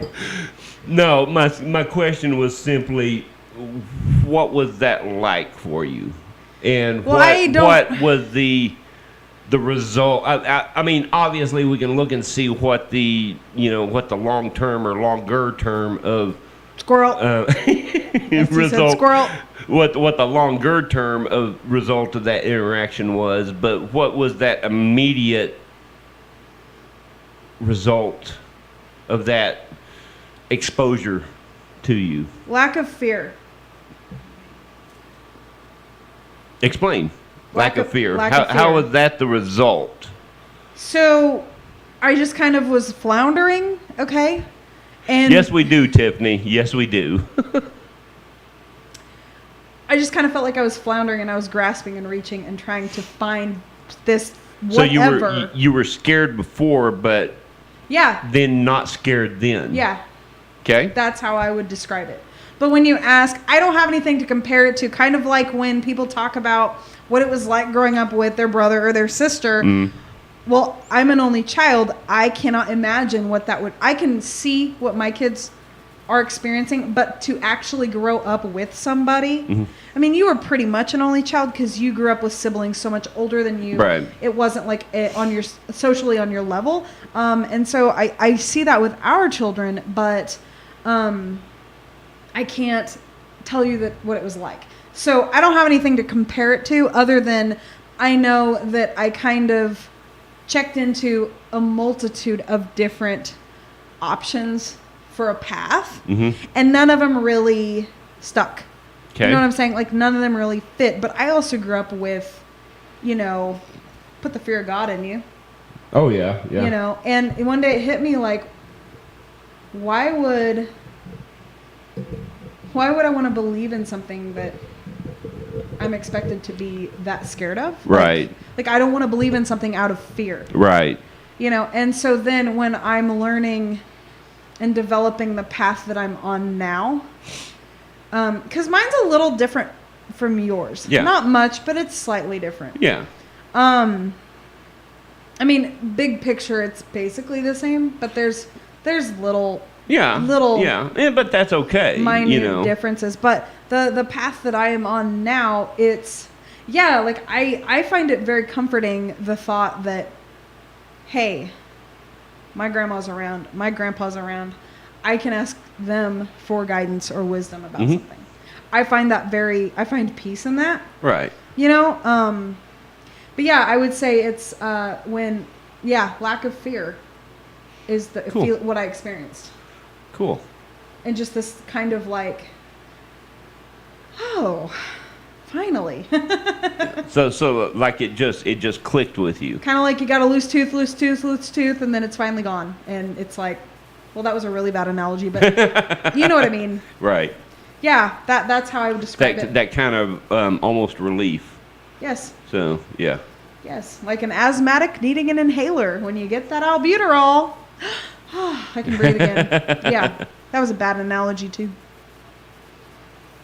Well, it's one that you have experience with, so. Yeah. Not being able to breathe sucks. Not being able to breathe, guys, it sucks really bad. Yeah. Just so you know, it sucks really bad. And I hope y'all have cute masks because when is it? Friday. This coming Friday, it's mandatory in public to wear a mask. Yep, in Kansas. So. Just in case Another squirrel moment. In case not everybody has heard that, because I hadn't heard that until Jeremiah told me a little while ago. But I try not to watch. And I think that just is in reference to like in stores, shops, that type of indoor areas where it's impossible to do the social distancing. Where there's the chance. So the chance that you could be within 6 feet of somebody. Yeah, where you can't really do the social effectively all the time. Do the social distancing. So right. So, does that answer your question? Yeah, I think so. Lena said it's Wednesday in Douglas County. Carl says, boo. Carl, just get a cute mask. Yeah. Just get a cute mask. You'll be fine. Get one Hello that's Kitty. breathable. I wish that we could find a Hello Kitty. I bet we could order a Hello Kitty mask. I'm sure we probably could. I bet. Probably pay $50 for it now, but... We've had almost 300 new cases in the last few weeks in Mid-City. That's in Oklahoma, by the way, and they're still not mandatory. Wow. I think back in my home state, Texas, they are taking the same kind of action, but even a little bit more drastic. I think they actually backpedaled a little bit on their reopening. Yeah. So. Well, yeah, guys, and unfortunately, like, we're all bummed because we were really, really excited taking a vacation. We haven't made certain announcements on that yet. Taking a vacation? We're taking a vacation. Okay, just leave out the details because... I am taking off from work, guys. Denise can make us a Hello Kitty one. I need a Sophie size mask. Yep. Denise, Jeremiah, and I will pay. And we need one with a pacifier on it. Yes, that will keep that sucker in her mouth. Because let me tell you, she is hooked to a pacifier like a smoker's hooked to a cigarette. I'm telling you. I don't know what we're gonna do. She is so attached. No, it'll come along. One of these days it'll pass. You know what? I'm thinking, Denise. You should just go into the business of making masks, because I will totally order some David Bowie themed fabric offline, and you can make some masks and sell, because I really want a David Bowie mask. I mean, we might as well rock the style, right? The fact we're gonna have to wear a mask. You know. Anyways, what's your next question for me? Have you figured out yet that I love Q&A? Like, I love question and answer. Yeah. I can't tell you how many times I get all, like, giddy when I'm like, ooh, let's do this. Hey, well, and it's like, you know, you ask your spouse all these questions or whatever, and so I almost had a really bad joke, and never mind. You know what color my eyes are, right? Yes, I know what color your eyes are. I will never forget what color your eyes are. The straw that broke the camel's I am able back. to learn from other people's mistakes. Yeah. Hey guys, you want some advice if you're married? Yes, Tiffany. David Bowie was amazing in The Labyrinth, and I actually still listen to the soundtrack. It's on my Spotify playlist called Movies. Ugh. I listened to it yesterday, actually. Love Magic Dance. Anyways, yeah, if y'all are married, for the love of God, make sure you know what color your spouse's eyes are. That's all I'm going to say about that. So, tell me this. It can lead to divorce. True story. Not knowing what color your spouse's eyes are. Okay, what's your next question? So, tell me, in that last 3.5 years of your spiritual growth, tell me, what was your most profound moment with it? Strictly you, personally speaking, your spiritual growth, if you're willing to talk about it. There was two. Okay. There was the pre-relief moment, and then there was the holy shit, this is for me, okay? This is, oh my God. Okay, so let's talk about the pre, okay? So in the phase of grasping, right? The phase of haven't found it yet, okay? I had a dream.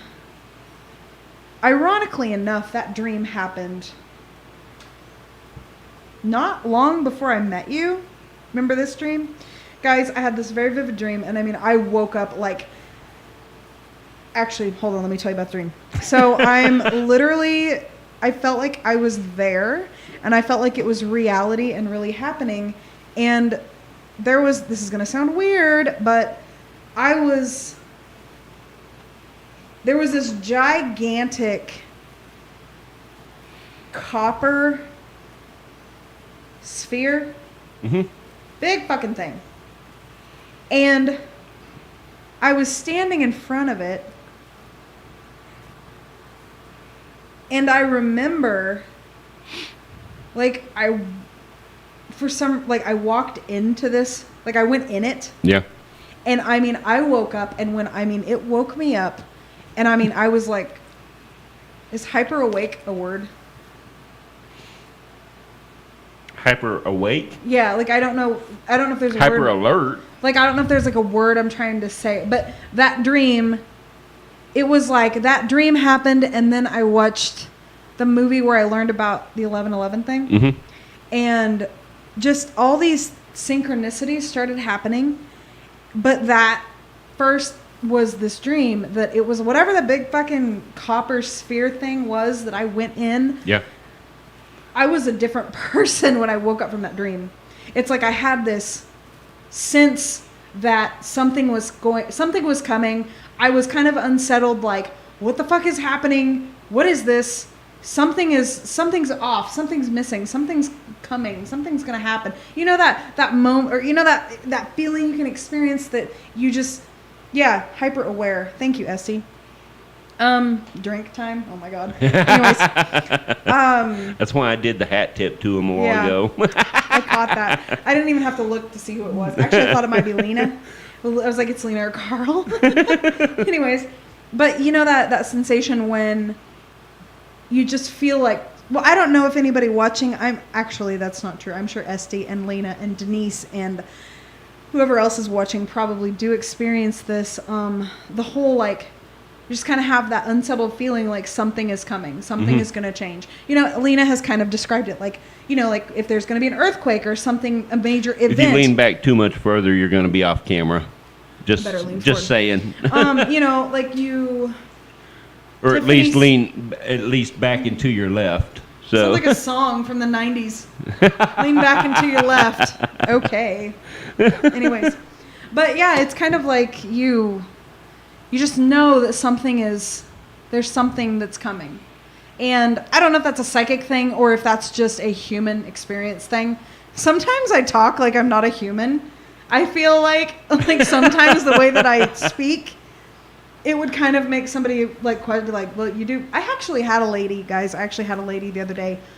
Tell me, well, Stephanie, you do realize you're human too.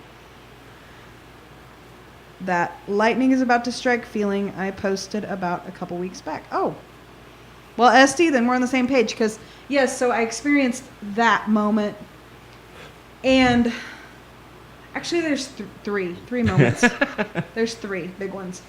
The next one was when I'd never heard of runes before. And around my neck was a necklace that one of my mother's friends had made. And it had a symbol on it that I just thought it looked cool. Mm-hmm. Okay? Didn't have a clue what it was. I just like it's always smart to know what you're wearing, but she's an artist, so I figured it was just a thing. There were actually, I don't know if you realize this or not, but on that particular necklace there were two symbols. There was a number 3 and there was a B. Well, it looked like a B kind of, but it wasn't a B. Well, kind of was a B. Anyways, so the reason that one of the first times that Jeremiah and I hung out, I'd never even heard of runes before, and he's like brings out his little black bag and he's like, hey, pick one of these. Close your eyes, put your hand in this bag. And I'm like... we're not talking about drugs. No, we're not talking about drugs. I don't do drugs. Just saying. I'm high on life, honey. Just saying. The way you said that, he brings out his little black bag and says, hey, pick one of these. Oh, my God. Well, I'm just saying. I just got myself in the nose. Anyways, so he brings out this little black bag. And, guys, this is a true story, by the way. He's like, okay, I want you to put your hand in, close your eyes, clear your mind, and just pull one of these that, you know, you feel like it's the one you should pull. And I'm like, what the fuck am I about to do here? I'm just going to go along with it like, okay. Because at this point, I had decided that before all of this happened, I had kind of come to terms with the fact that oh my God, really? Really? I had kind of come to terms with the fact that I'm like, okay, I know that, certain things are put in play for a specific reason, and this was supposed to happen, and I have no doubt in my mind about certain things, and it was just kind of like I knew that I was right, okay, about things. Oh my God, really, Carl? And that one time at band camp. I'm not a redhead, by the way. She was a redhead, I think. So I put my hand in this little black bag and I pulled this little chip thing. And I'm you looking don't at have a it. trumpet laying around here, do you? Do we? Because Melanie plays the trumpet. Oh, Jesus. Anyways, I pulled this little chip and it's has a symbol on it, and I had no idea what these things were at all, okay? I'd never heard of them, never seen them, and I'm like, what? Okay, and he's like, well, which one? So I gave it to him, and it literally, it looked like the letter B, and I'm like, the look on his face turned ghost white, and he's like, oh, yeah. Shit. And I'm like, what is this? What was it, Jeremiah? It was the rune Berkana, which it talks about a lot of different things, but as soon as she drew that and showed it to me, I knew, my intuition kicked in. I knew that soon she would end up pregnant. True story. It happened. I wasn't at that point in time really prepared for another child, but it is what it is, I guess. And now we have Sophie, so And she was meant to be. But yeah, guys, seriously, I shit you not, I pulled that rune, and yeah, very quickly after I found out I was pregnant. Actually, I pulled that within rune. about a month you were Yeah. pregnant, and then within about another month we found out for sure that you were pregnant. I found out on Jerica's birthday that I was pregnant. Hindsight, didn't realize that until like later, that the day I found out. But anyways, well then come to find out later, that necklace that I had around my neck for years since I was 17. Okay. And I was one of these people, I still am, guys. When I really get attached to a piece of jewelry, like, I don't take it off. And this particular necklace that had this B shape on it. You have to remember, you have to stop and think back to that pendant. It wasn't just the B on the back of it. I still have that pendant. There was a deer on it. There was a deer on the front, a B on the back, and a 3. Think about that. There is more symbology there. We'll talk about that after the show. Okay, we'll talk about it after the show. But Anyways, there's more symbology there than just that B. So, yeah, you're right. We'll talk about it after the show. Anyways, so then, one day the necklace is turned around, and Jeremiah was like, wait a minute. And he grabbed my necklace and he's looking at it. He's like, oh my God, have you ever noticed this? And I'm like, what? And sure enough, it was looked like the Berkana symbol. And I'd been wearing it since I was 17. I mean, I took No it off. wonder you were fertile myrtle. Right? I'm convinced if I wouldn't have got snipped and clipped and tubes tied, cauterized, all the above, that we would have had another one. But nope, no more babies. Ooh, I'm so done with I babies. couldn't have handled that. Hi, Couldn't have handled Kenna. it. Kenna's watching. Hey, Kenna. Kenna's watching. Yeah, no, I couldn't have handled that. Lena, I really like your avatar, by the way. I like it. So, Okay, so do you want to hear the third? Yes. Okay. The third moment, you'll remember this too. This was like right. I woke up at 2:22 in the morning. You were at work. I was pregnant. But all of a sudden, this number thing was going on, right? Mm-hmm. I was pregnant, but I didn't know I was pregnant yet when this happened. Do you remember that? Yeah. Okay. And I woke up, I looked at the clock, it said 2:22 in the morning, and all of a sudden I just start having this almost like what's the thing that a teleprompter. Okay, it's almost like a teleprompter, and I have to write all this stuff down, okay? And it's like there's all these connections and all of these significant coincidences and numbers and everything. What? I'm just giving you shit over the microphone. Was it sinking? And I was getting quieter and quieter. Mm-hmm. Sorry, guys. I talk loud. But, so I woke up. She's getting irritated. I am getting me. irritated because it's hot in here. And long story short, I came up with this really long, drawn out like numbers and birthdays and names and sequences. And it was this really intense thing. And at the very end, it literally came up with, I'm going to have a third baby and it's going to be a girl. Yep. I said that. And then guess what? Yep. But yeah, that was kind of like bizarre because I was pregnant, but I did not know that I was pregnant. So, yeah. Yeah. But yeah, the whole, those 3 experiences were pretty pivotal as far as furthering my path or what I believe. But yeah, I find a lot of comfort in the thought of, hey, I can go to them for help, advice, wisdom. Give me a sign here. Hello. Right. You know? I have a third question for you, and we'll keep this one as brief as we can because I have some other stuff that I want to get into before we get off of here. Okay. So, third question. It has been fairly... knew. Yeah. I know she did. Damn it, guys. Couldn't just one of them had been a boy? You need to look in the mirror and have a mimic or whatever because I know. The male is the one who decides. I know.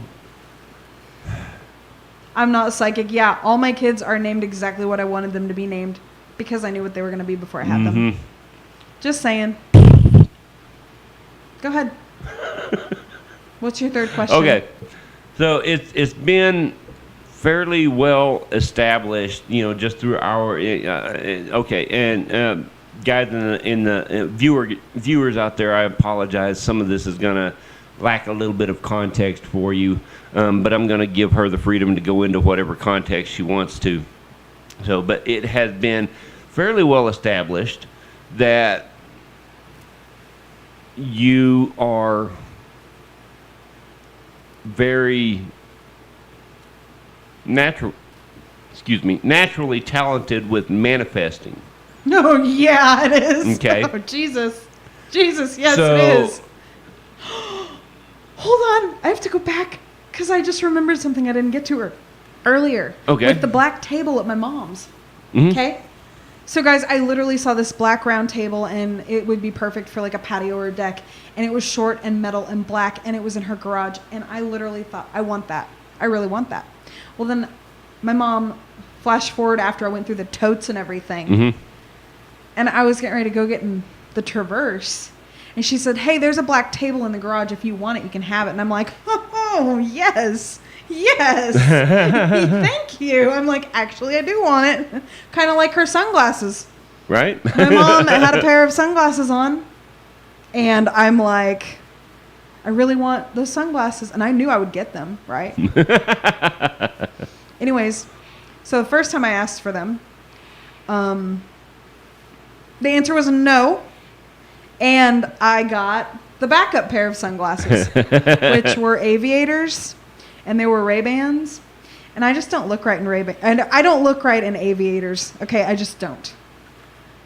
Well, then, flash forward a few months, like 6 months maybe? Yeah. Probably close to 6 months. I'm at my mom's house. She's got the other sunglasses on that I initially wanted. And I'm like, Mom. Does anyone look right in aviators? Some people do. Some people do. Okay. Some people do. Okay. I just Okay. personally, with my face okay. shape and stuff, I don't think so. I don't think they're for me. But I literally, I was like, Mom, give me your sunglasses.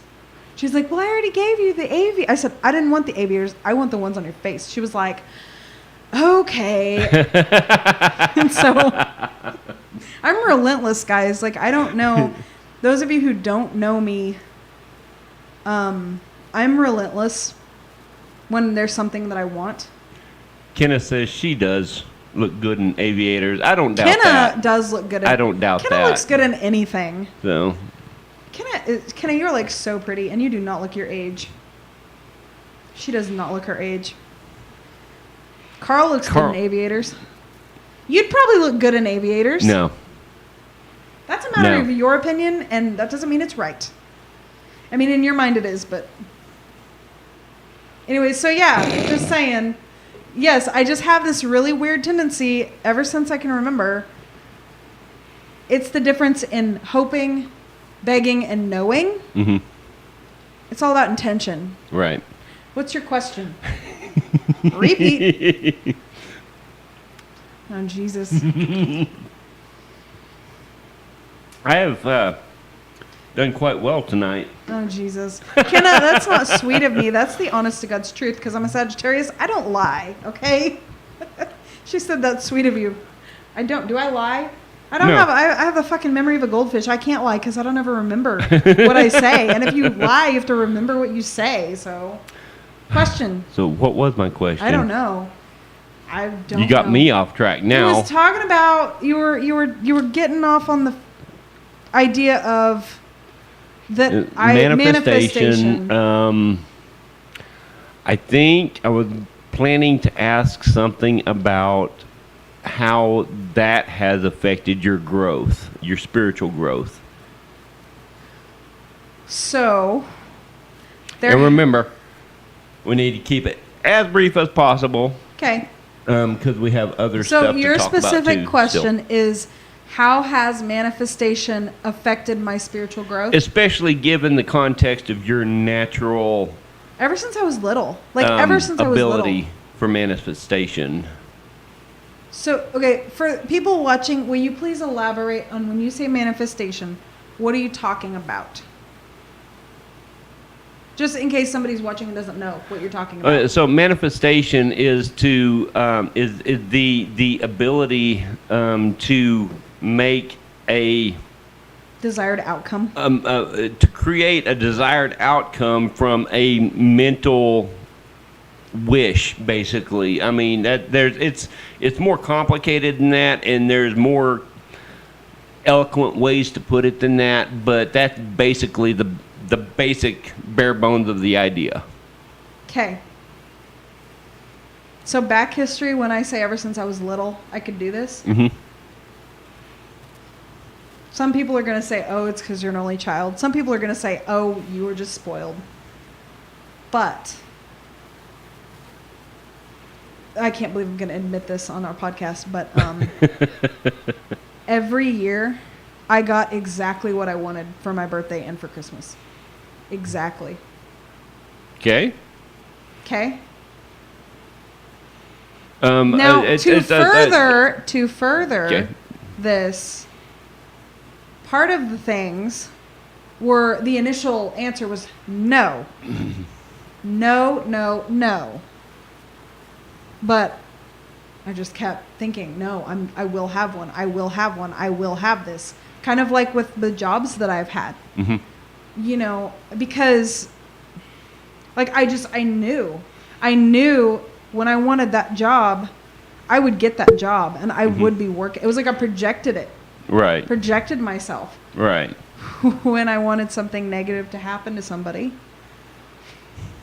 Careful. See, guys, I have to be very careful because I had a reality check happen more than once to me that I wished something negative. Mm-hmm. And it happened to another individual. So I have to be very careful with, because I'm not like a terrible human. Right. You know, like I don't really wish anything terrible on another human being because I believe in karma. Hello. Right. But, Okay. Something But the pisses you times- off in the moment and you have a knee-jerk reaction. But and I've learned to not have those knee-jerk reactions, Right. to actually think things through, because nothing solves anything out of anger, But oh, that's interesting. I actually don't know much about indigo or crystal children, other than I think don't that either. I don't know much about it, Lena, to I be honest should know with you. I should know a lot more about it, especially given the fact that I believe I'm married to an indigo child, and number one, and number two, we have about 5 out of 7 of our kids are indigo children, I believe. 5 out of 7? Yeah. But Bo? Or no? Michaela, Melanie, Bella, Sophie. Who else? Lennon? Although the other night you saw the empath thing and you were like, "Oh my God." We have, well, we'll go into specific names later on, but Let me get back to what I was saying. So, I mean, I won't lie to you guys. There has been a couple times that I have, like, set an intention of something that was not for the positive, but in the way that I did it, I was not asking something happened to somebody that wasn't their own karmic debt. I just asked for it to be sped up. right. And boy, did it. Mhm. It fucking did. It's still happening. Really. That's not the only time. Well, There's more than one person that's happened with specifically. mhm. And so here, I'll tell this one because this happened a long time ago, okay? And I won't say names. So when I was in high school, guys, I'm serious. Words have weight, and be careful what you be careful what you say and what you think and what you send out, because there are effects of it. Okay, when I was in high school, I dated this guy. Kenna said she always got the job she wanted. Must run in their family. It must, man, because, well, anyways, I don't want to get. Might as well have a drink. I was about to say I'm getting off track again. So when I was in high school, I dated this guy, and I'm gonna have to go get another one if we go through that my much God. Okay. more of this. So I dated this guy for a while, right? And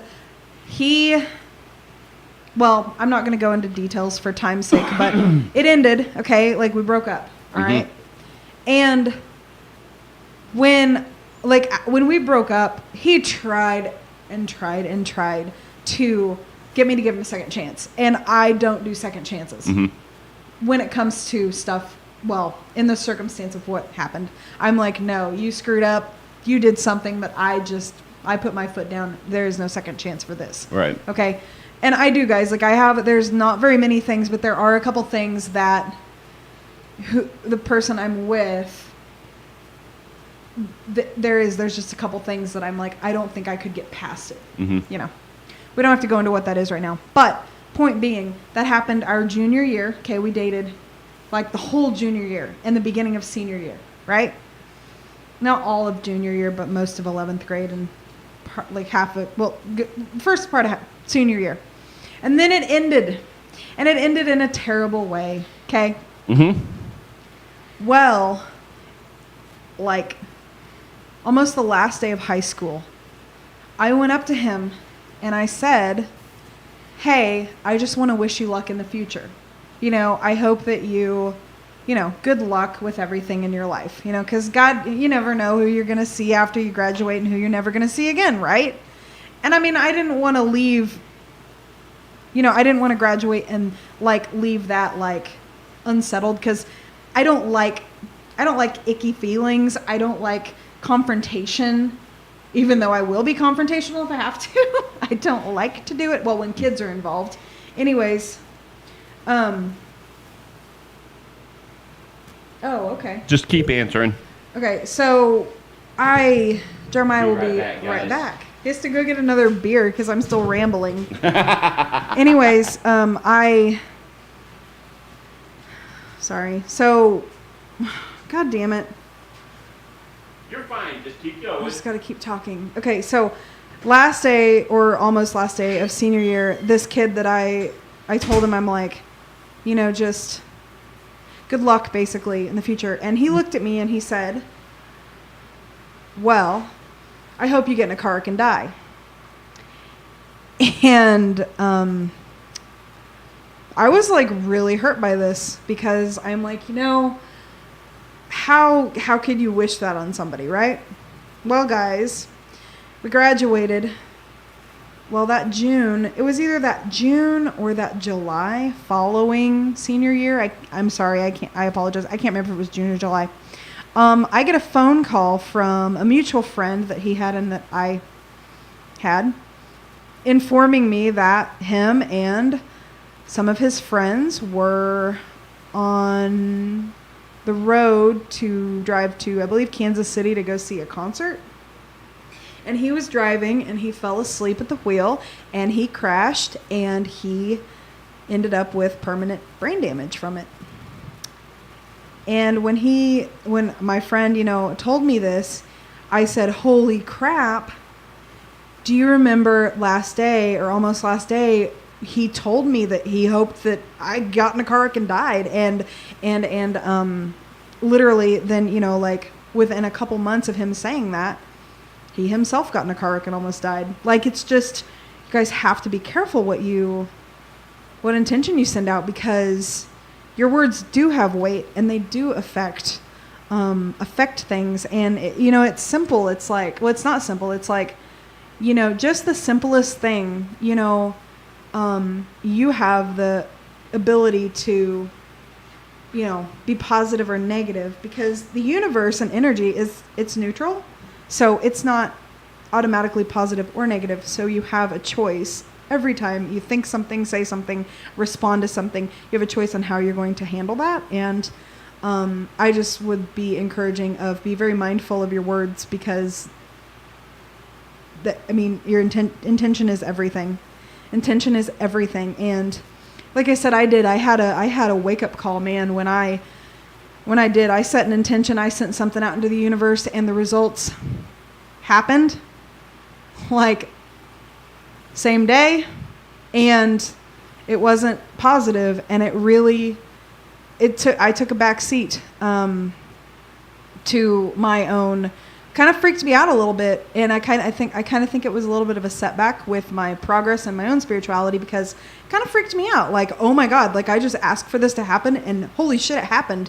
What? And it was not something that was just like something that happens every day. It was something for another specific individual to experience, and they experienced it, and it just, you know, coincidence, who knows? But I'll tell you, I don't play around with sending out negative intentions, because you don't want to put that karma on you. You definitely do not want to build up your own karma like that, negative karma, because it will come back to bite you in the ass. It really will. I promise you. You know, I can't tell you how many times, especially like as a parent now, that I'm like, I'll tell my kids something or I'll do something, and I literally think to myself, oh my God, I feel like I'm my mother right now, because, you know, this is, it's weird when you have that shift and you're a parent and you like have those moments of like, oh my God, I sound like my mother. You know? Anyways. You know what else is cool? Me rambling. You know what else is cool being a parent? Did you get off track? No, I don't think so. Fuck, I don't know. I'm just going to take a drink, assuming you did. Okay. Whatever.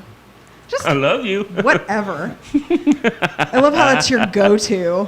It's like, huh? I love how that's your go-to. Well, you know. I love you. I love you. I just love you. It's true.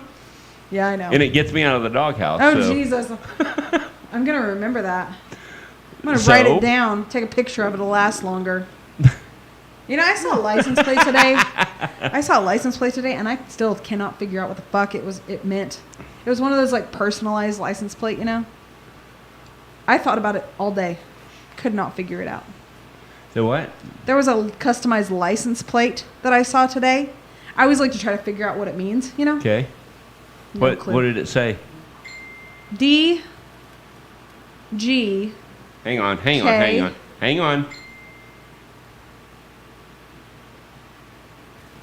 Okay. So DG Hang on, shit. D. No. Sorry. DK. I got it backwards.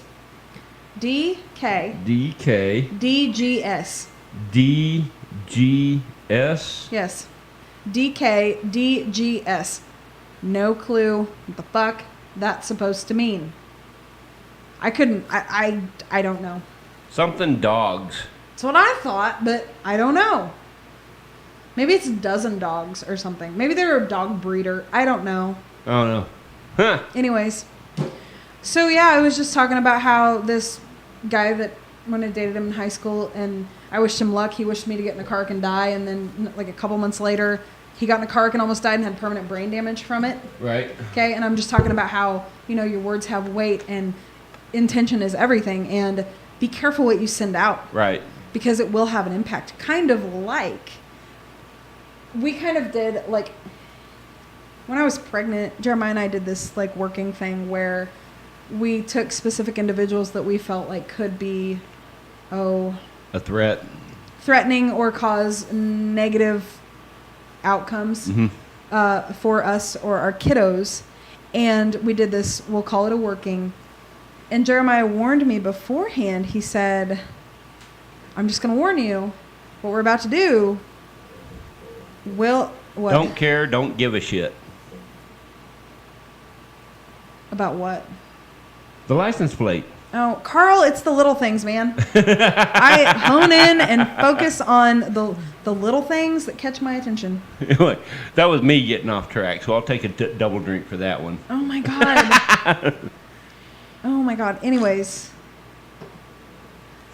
Go ahead.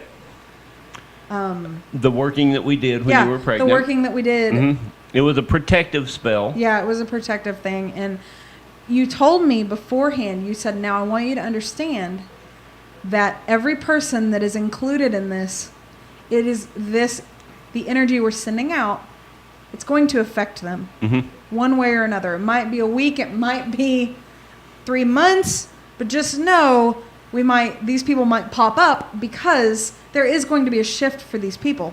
Right. Okay? It was so you have to understand, just for clarity purposes, this wasn't an aggressive protection spell. It was strictly defensive. We weren't calling for anything proactive bad to happen to these people. It was basically a spell to speed up karma and reflect bad intentions back to them if it did. If they did, come against us or try to cause harm to our family. Yes. Basically have negative intention.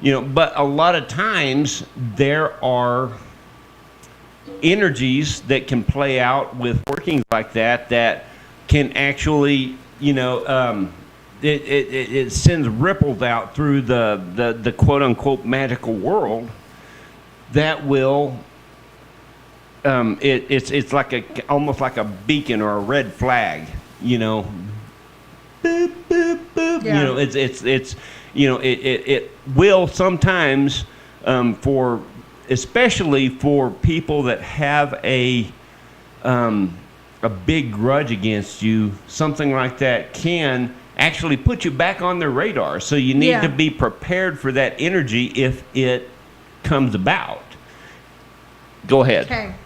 So most of the people on this list were people from your past. Let's be realistic. Most of the people were from your list. Yeah. Okay. There was one from yours. There was one from mine. That was probably the biggest surprise to me. Yes, there was one person on my list, and we did this little working thing. Lena, I have lit several candles for you in that. Maybe I need to. And you should. I will. I will do that tonight. I will do that when we get off of here. I even have a green candle I can use. Yep. There you go, Lena. Anyways, so this particular individual did something terrible, okay? He did something that there's not even words. Yeah. He did something so bad that he made a decision that he was not going to be in the picture in any way, shape, or form again. Yeah. Okay? I'm not going to go into specific details for reasons, Mm-hmm. but this individual did something terrible. And he's really the only individual that I had any just unsettled, unresolved feelings towards. Because like I said, I don't like negative things. They make me feel icky. I don't like confrontation. If we have an issue, I want to work through it, be done with it, put it in the past, move forward, right? Mm-hmm. But occasionally a situation comes up that's not an option. And then you met me. I know, right? And I like to hang on to shit. Yeah, I know, right? And drag it around forever. I think you're like a tease when you do that shit. Because I want to like talk about shit and work shit out, and you're always like not ready to or whatever. Anyways, you're getting me sidetracked. Have another drink. So this particular individual was in this working, and we did the working, and then not even a week later, and this, mind you, okay, this is an individual who I had not seen or heard from 10 years plus. 10 plus years. Yeah. Okay? I mean, literally, like, had not heard from them, had them blocked on Facebook, every name possible. This individual blocked. Still not sure how he got that message through to you. No clue. So, within a week of us doing this working, I get a notification on my messenger that I had a message from somebody that was like not on my friends list. Because you know how you can send a message to anybody but it goes to like a weird folder? Right. Well, anyways, I was sitting in the kitchen at the dining room table, and this message, so I'm like, okay, so I'll open it or whatever, and I probably turned white as a ghost. You, I don't think, saw my initial reaction, did you? You saw the aftermath. I wasn't there when you got the message. Yeah, you were. No, it wasn't. You weren't? No. I was not physically present when you got the initial message. You were home, though. No. You weren't? No, I was not. You told me about it that night. Oh, yeah.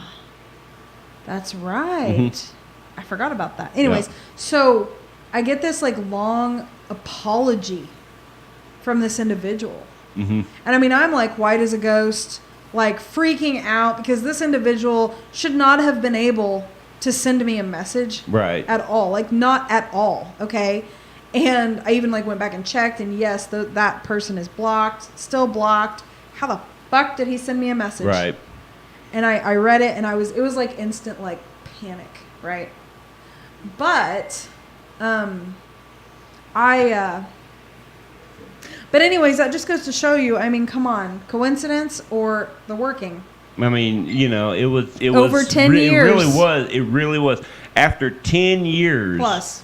10 plus years, you heard from that person just within a couple of weeks of us doing that spell. Yeah. You know, no, you're not selling the coincidence argument on me. I'm just saying. I know what you're saying, and I'm reiterating that. I believe it was effects from that, but I'm saying there are probably people who would say, oh, that's just coincidence. Yeah, no, I'm sorry, I'm not buying that. I'm just not buying. And you know, some of the other stuff that came about, you know, with that as well,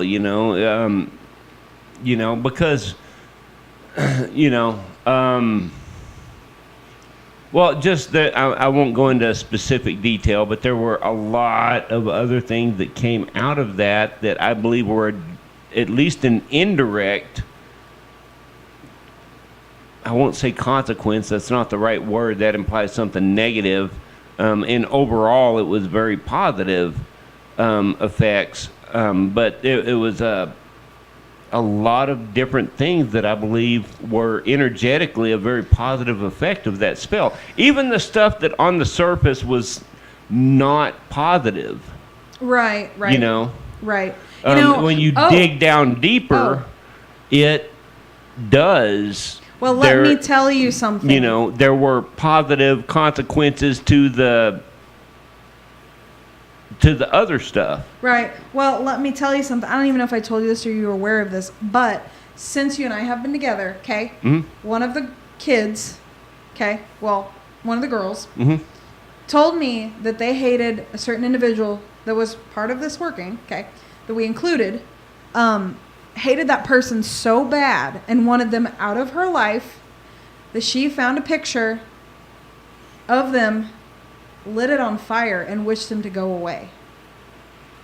Did you know about that? You didn't know about that. I did not know about that. Madeline told me she did that, and I was like, really? And she said, yeah. Yeah, she wished for that to happen when, yeah.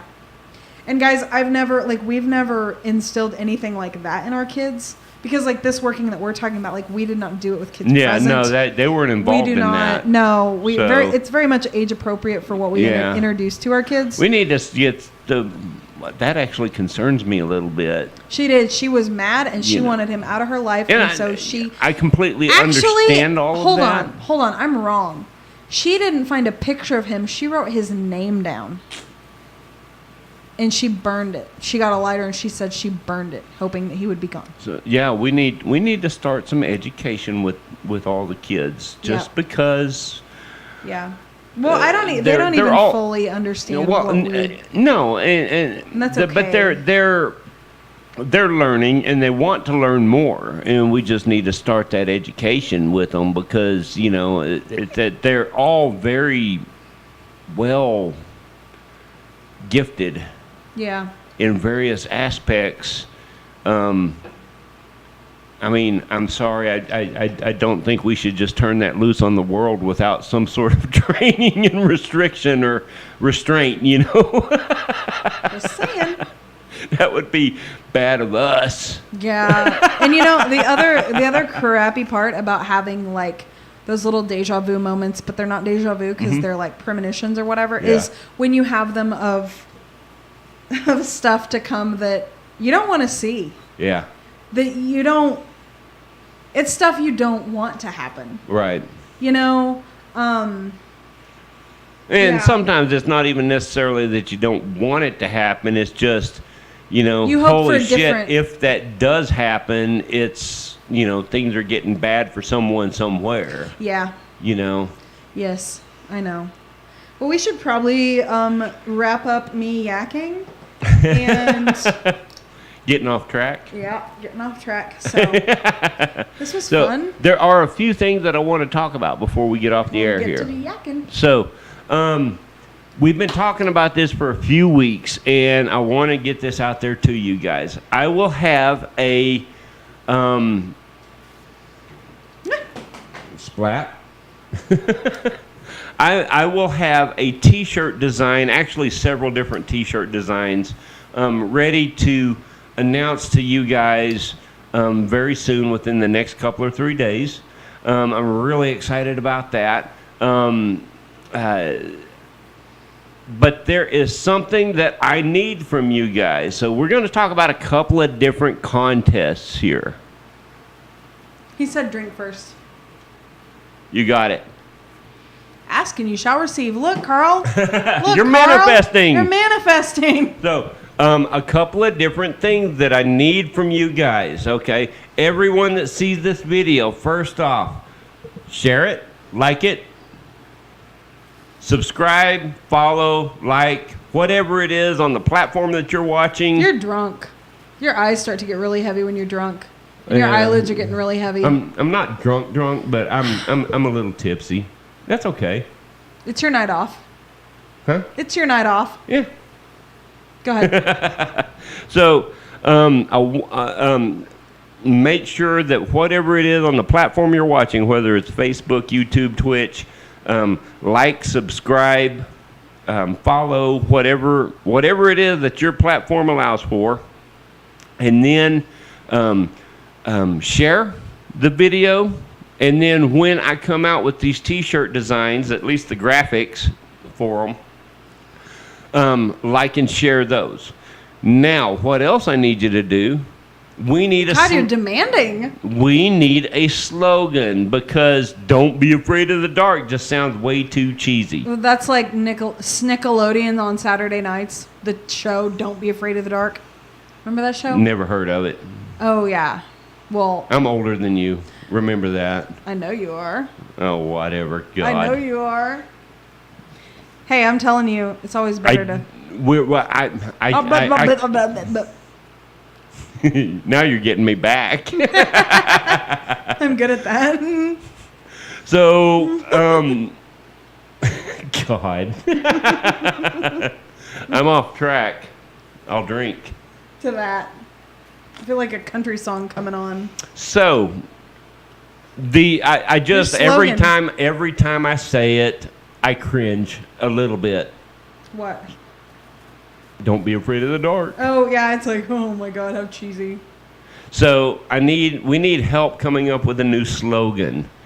If you come up with the slogan that we choose, we'll send you a T-shirt with our Darkness Live graphic and that slogan on it. I think it'd be funny if the slogan was, "What the fuck did they just say?" Right? I'm sure there's plenty of that goes on out there. Could be. Hey, I've had fun chatting with you. Hey, you should read one of your Chuck Norris. Just one. I picked it up and read through that the other day. So and for Father's Day, it is not really family appropriate at all. Oh, it's not? No. So,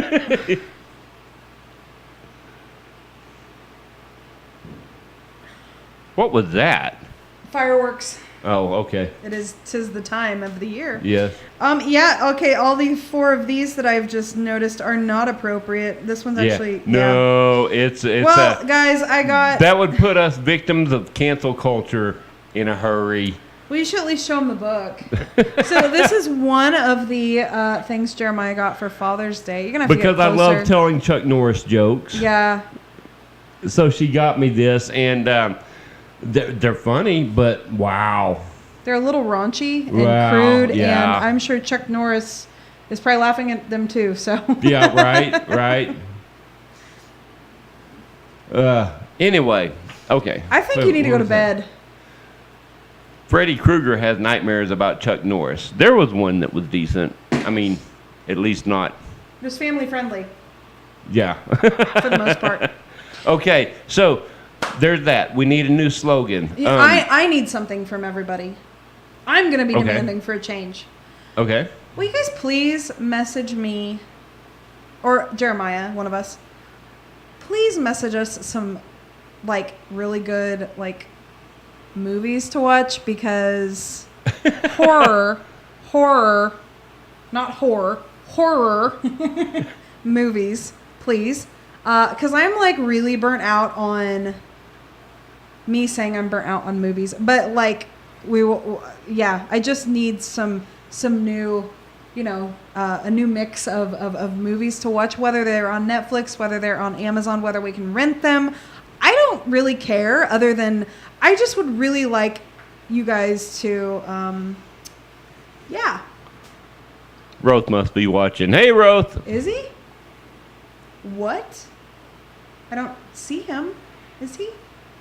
Roth, are you on here? Well, if you are, Lena just said, Roth, miss you bunches. So, anyway. Okay, so, yes, movie suggestions. We need... Oh, it is Roth. Roth, you're one of my favorite people. We need that new you slogan. And Connie. So we'll come up. We need to have Roth on. Yeah. Again. Roth, come back, please. So, yes, we'll set that up. But we need that new slogan, and help us out with that, and we'll send you a shirt with the slogan on it and the Darkness Live graphics, and then next thing. We are at 600. I don't know, maybe more now, but before the show, we were at 626 likes on Facebook, which is awesome and amazing. You guys are doing such an amazing job, but like, share, help us get the word out about Darkness Live, and we will hit 700 before you know it. And when we hit 700, we're going to have a drawing, and we're going to give away several shirts. And then we're going to do something really spectacular for 1,000. No, it's like 900. What was the number? 979. Yes. Not 1,000. 979. Okay. So 979. I had forgotten about that. Number 979. We'll get something really spectacular. Yeah. So we'll do something really cool for that, and then what else was there? Oh yes, next week. You want to tell them about our next week's guest? We have our amazing Tay Brooks coming back on to talk about her and her partner's new endeavors, and just give us an update of what's going on. She's been on before. Yeah. Before she talked about she's Greek archetypes and how she does these. What is it? Synergy? No, I butchered it. Synesthesia. Yes, she has that, where basically her senses are flip-flopped to where she sees them color with sound. Yeah. And she sees sound. Yes, basically. Which is really trippy to think about, and I can't even imagine, but she doesn't know any different, so that's really cool. Yeah. But anyways, she came on and she does but she has a psychic gift tied into it as well that is just amazing. She does. So. She does. She'll tell you what your she's a very talented artist as well. She'll tell you what your Greek archetype is and kind of what all that entails and what that means. And like mine is Artemis, which is so fitting. And you.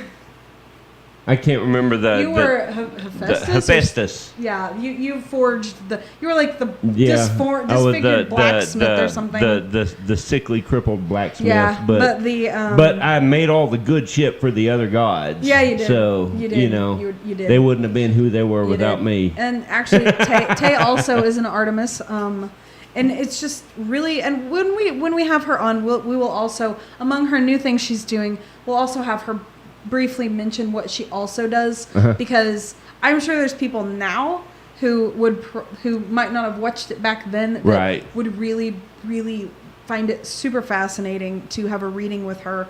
Yeah. It's just incredible what she does, and she's just a beautiful person. Yeah. Like, oh yeah, she is amazing. Her energy is just, I won't talk a whole lot about what I experience with people when they're sitting down at the reading table with me, but I will say this with her, and I believe wholeheartedly that she won't mind me saying this, but her energy was just so. It was. How do you explain this? It was very raw and very primal.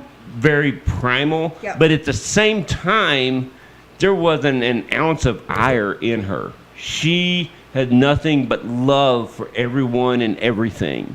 There's not her and I clicked. Yeah, there's not a negative bone in her body. No. She is just amazing. I know. She, she's a very special person to me, and I just absolutely love that girl so much. She cracks me up too. I won't get into it. It's not PG related, but some of the stuff. Let's just say that Tay and I vary on. What am I trying to say? How am I appropriately? She had some interesting. She had some interesting ideas of what might be therapeutic for you. Yes, that's well put. And let's just say that her and I don't see eye to eye on. I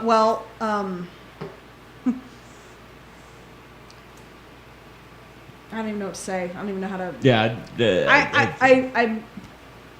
I love people, and I love all people, but there's just I can't.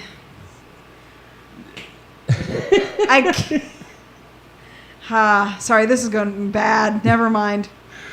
Guys, I'm just not. I love Jeremiah. Okay? I love Jeremiah. Some girls like guys and some girls like girls, and that's cool too. It's just not my thing. It's just not my thing. I'll put it that way. That's what I'll, I love all people, and I have the utmost respect for all people and whatever they subscribe to.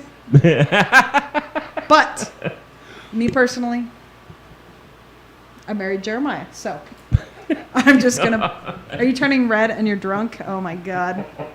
We're just gonna stop because this is going south real quick. Okay. I bet everybody's like, oh my God. Well, I didn't want to be offensive because I don't mean anything offensive to anybody. I just personally, it's not for me. It was not for me. It was an interesting idea and all of this just came up in joking and conversation. Yeah. So, yeah, don't read anything into any of that. It was a very interesting idea for a therapy. She wasn't the only one involved in the conversation. I know. Yeah, there was a third person. Yeah. Oh, I know. Who's not watching now? So I'm not even going to say her name. But anyways, yeah, it's just not my thing. And hey, I have the utmost respect for those women, but I personally just couldn't do it. Okay, it's not my thing. Okay. Enough on that. So, just to recap, slogan.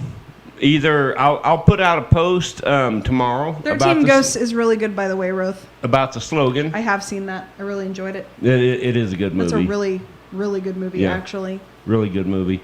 But we need the slogan. And I'll put out a post on that tomorrow. Anyone that is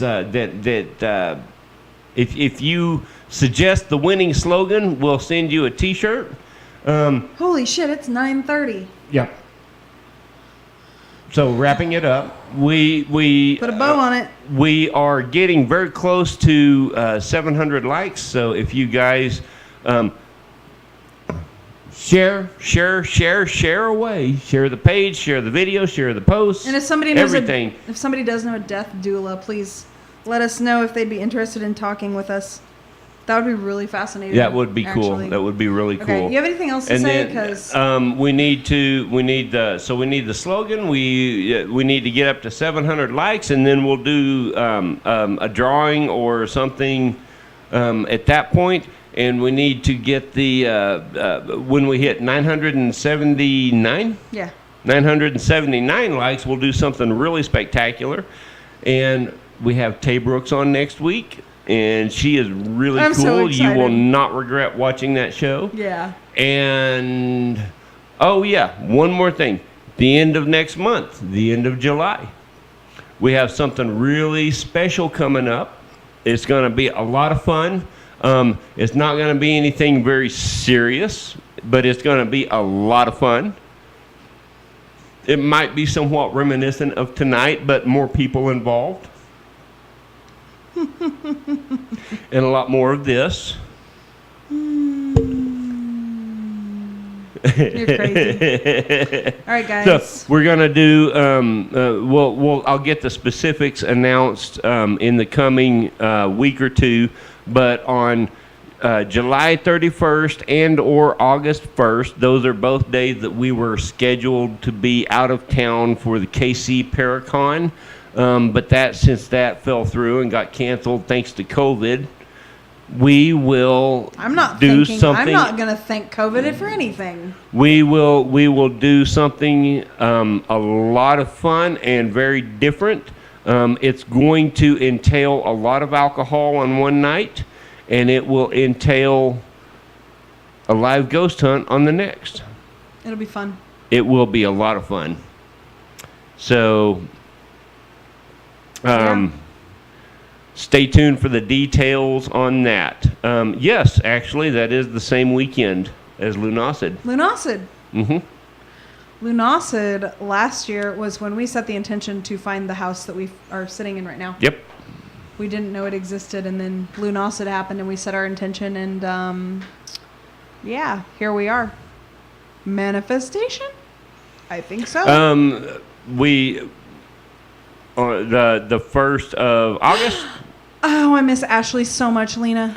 we need love to her set so something much. up with that or do something about that. Sorry, guys. Ashley. So Ashley is, she is one of the ladies that runs this place in Lawrence, Kansas called the Village Witch, and Jeremiah will go, and she'll have like people come and do readings and things, and Jeremiah will go do his rune readings, and Lena goes and she does her thing, and her husband Dave does his thing, and she has various other people that, you know, Ashley does, and Ashley's just the coolest lady too. But, Yeah. All right.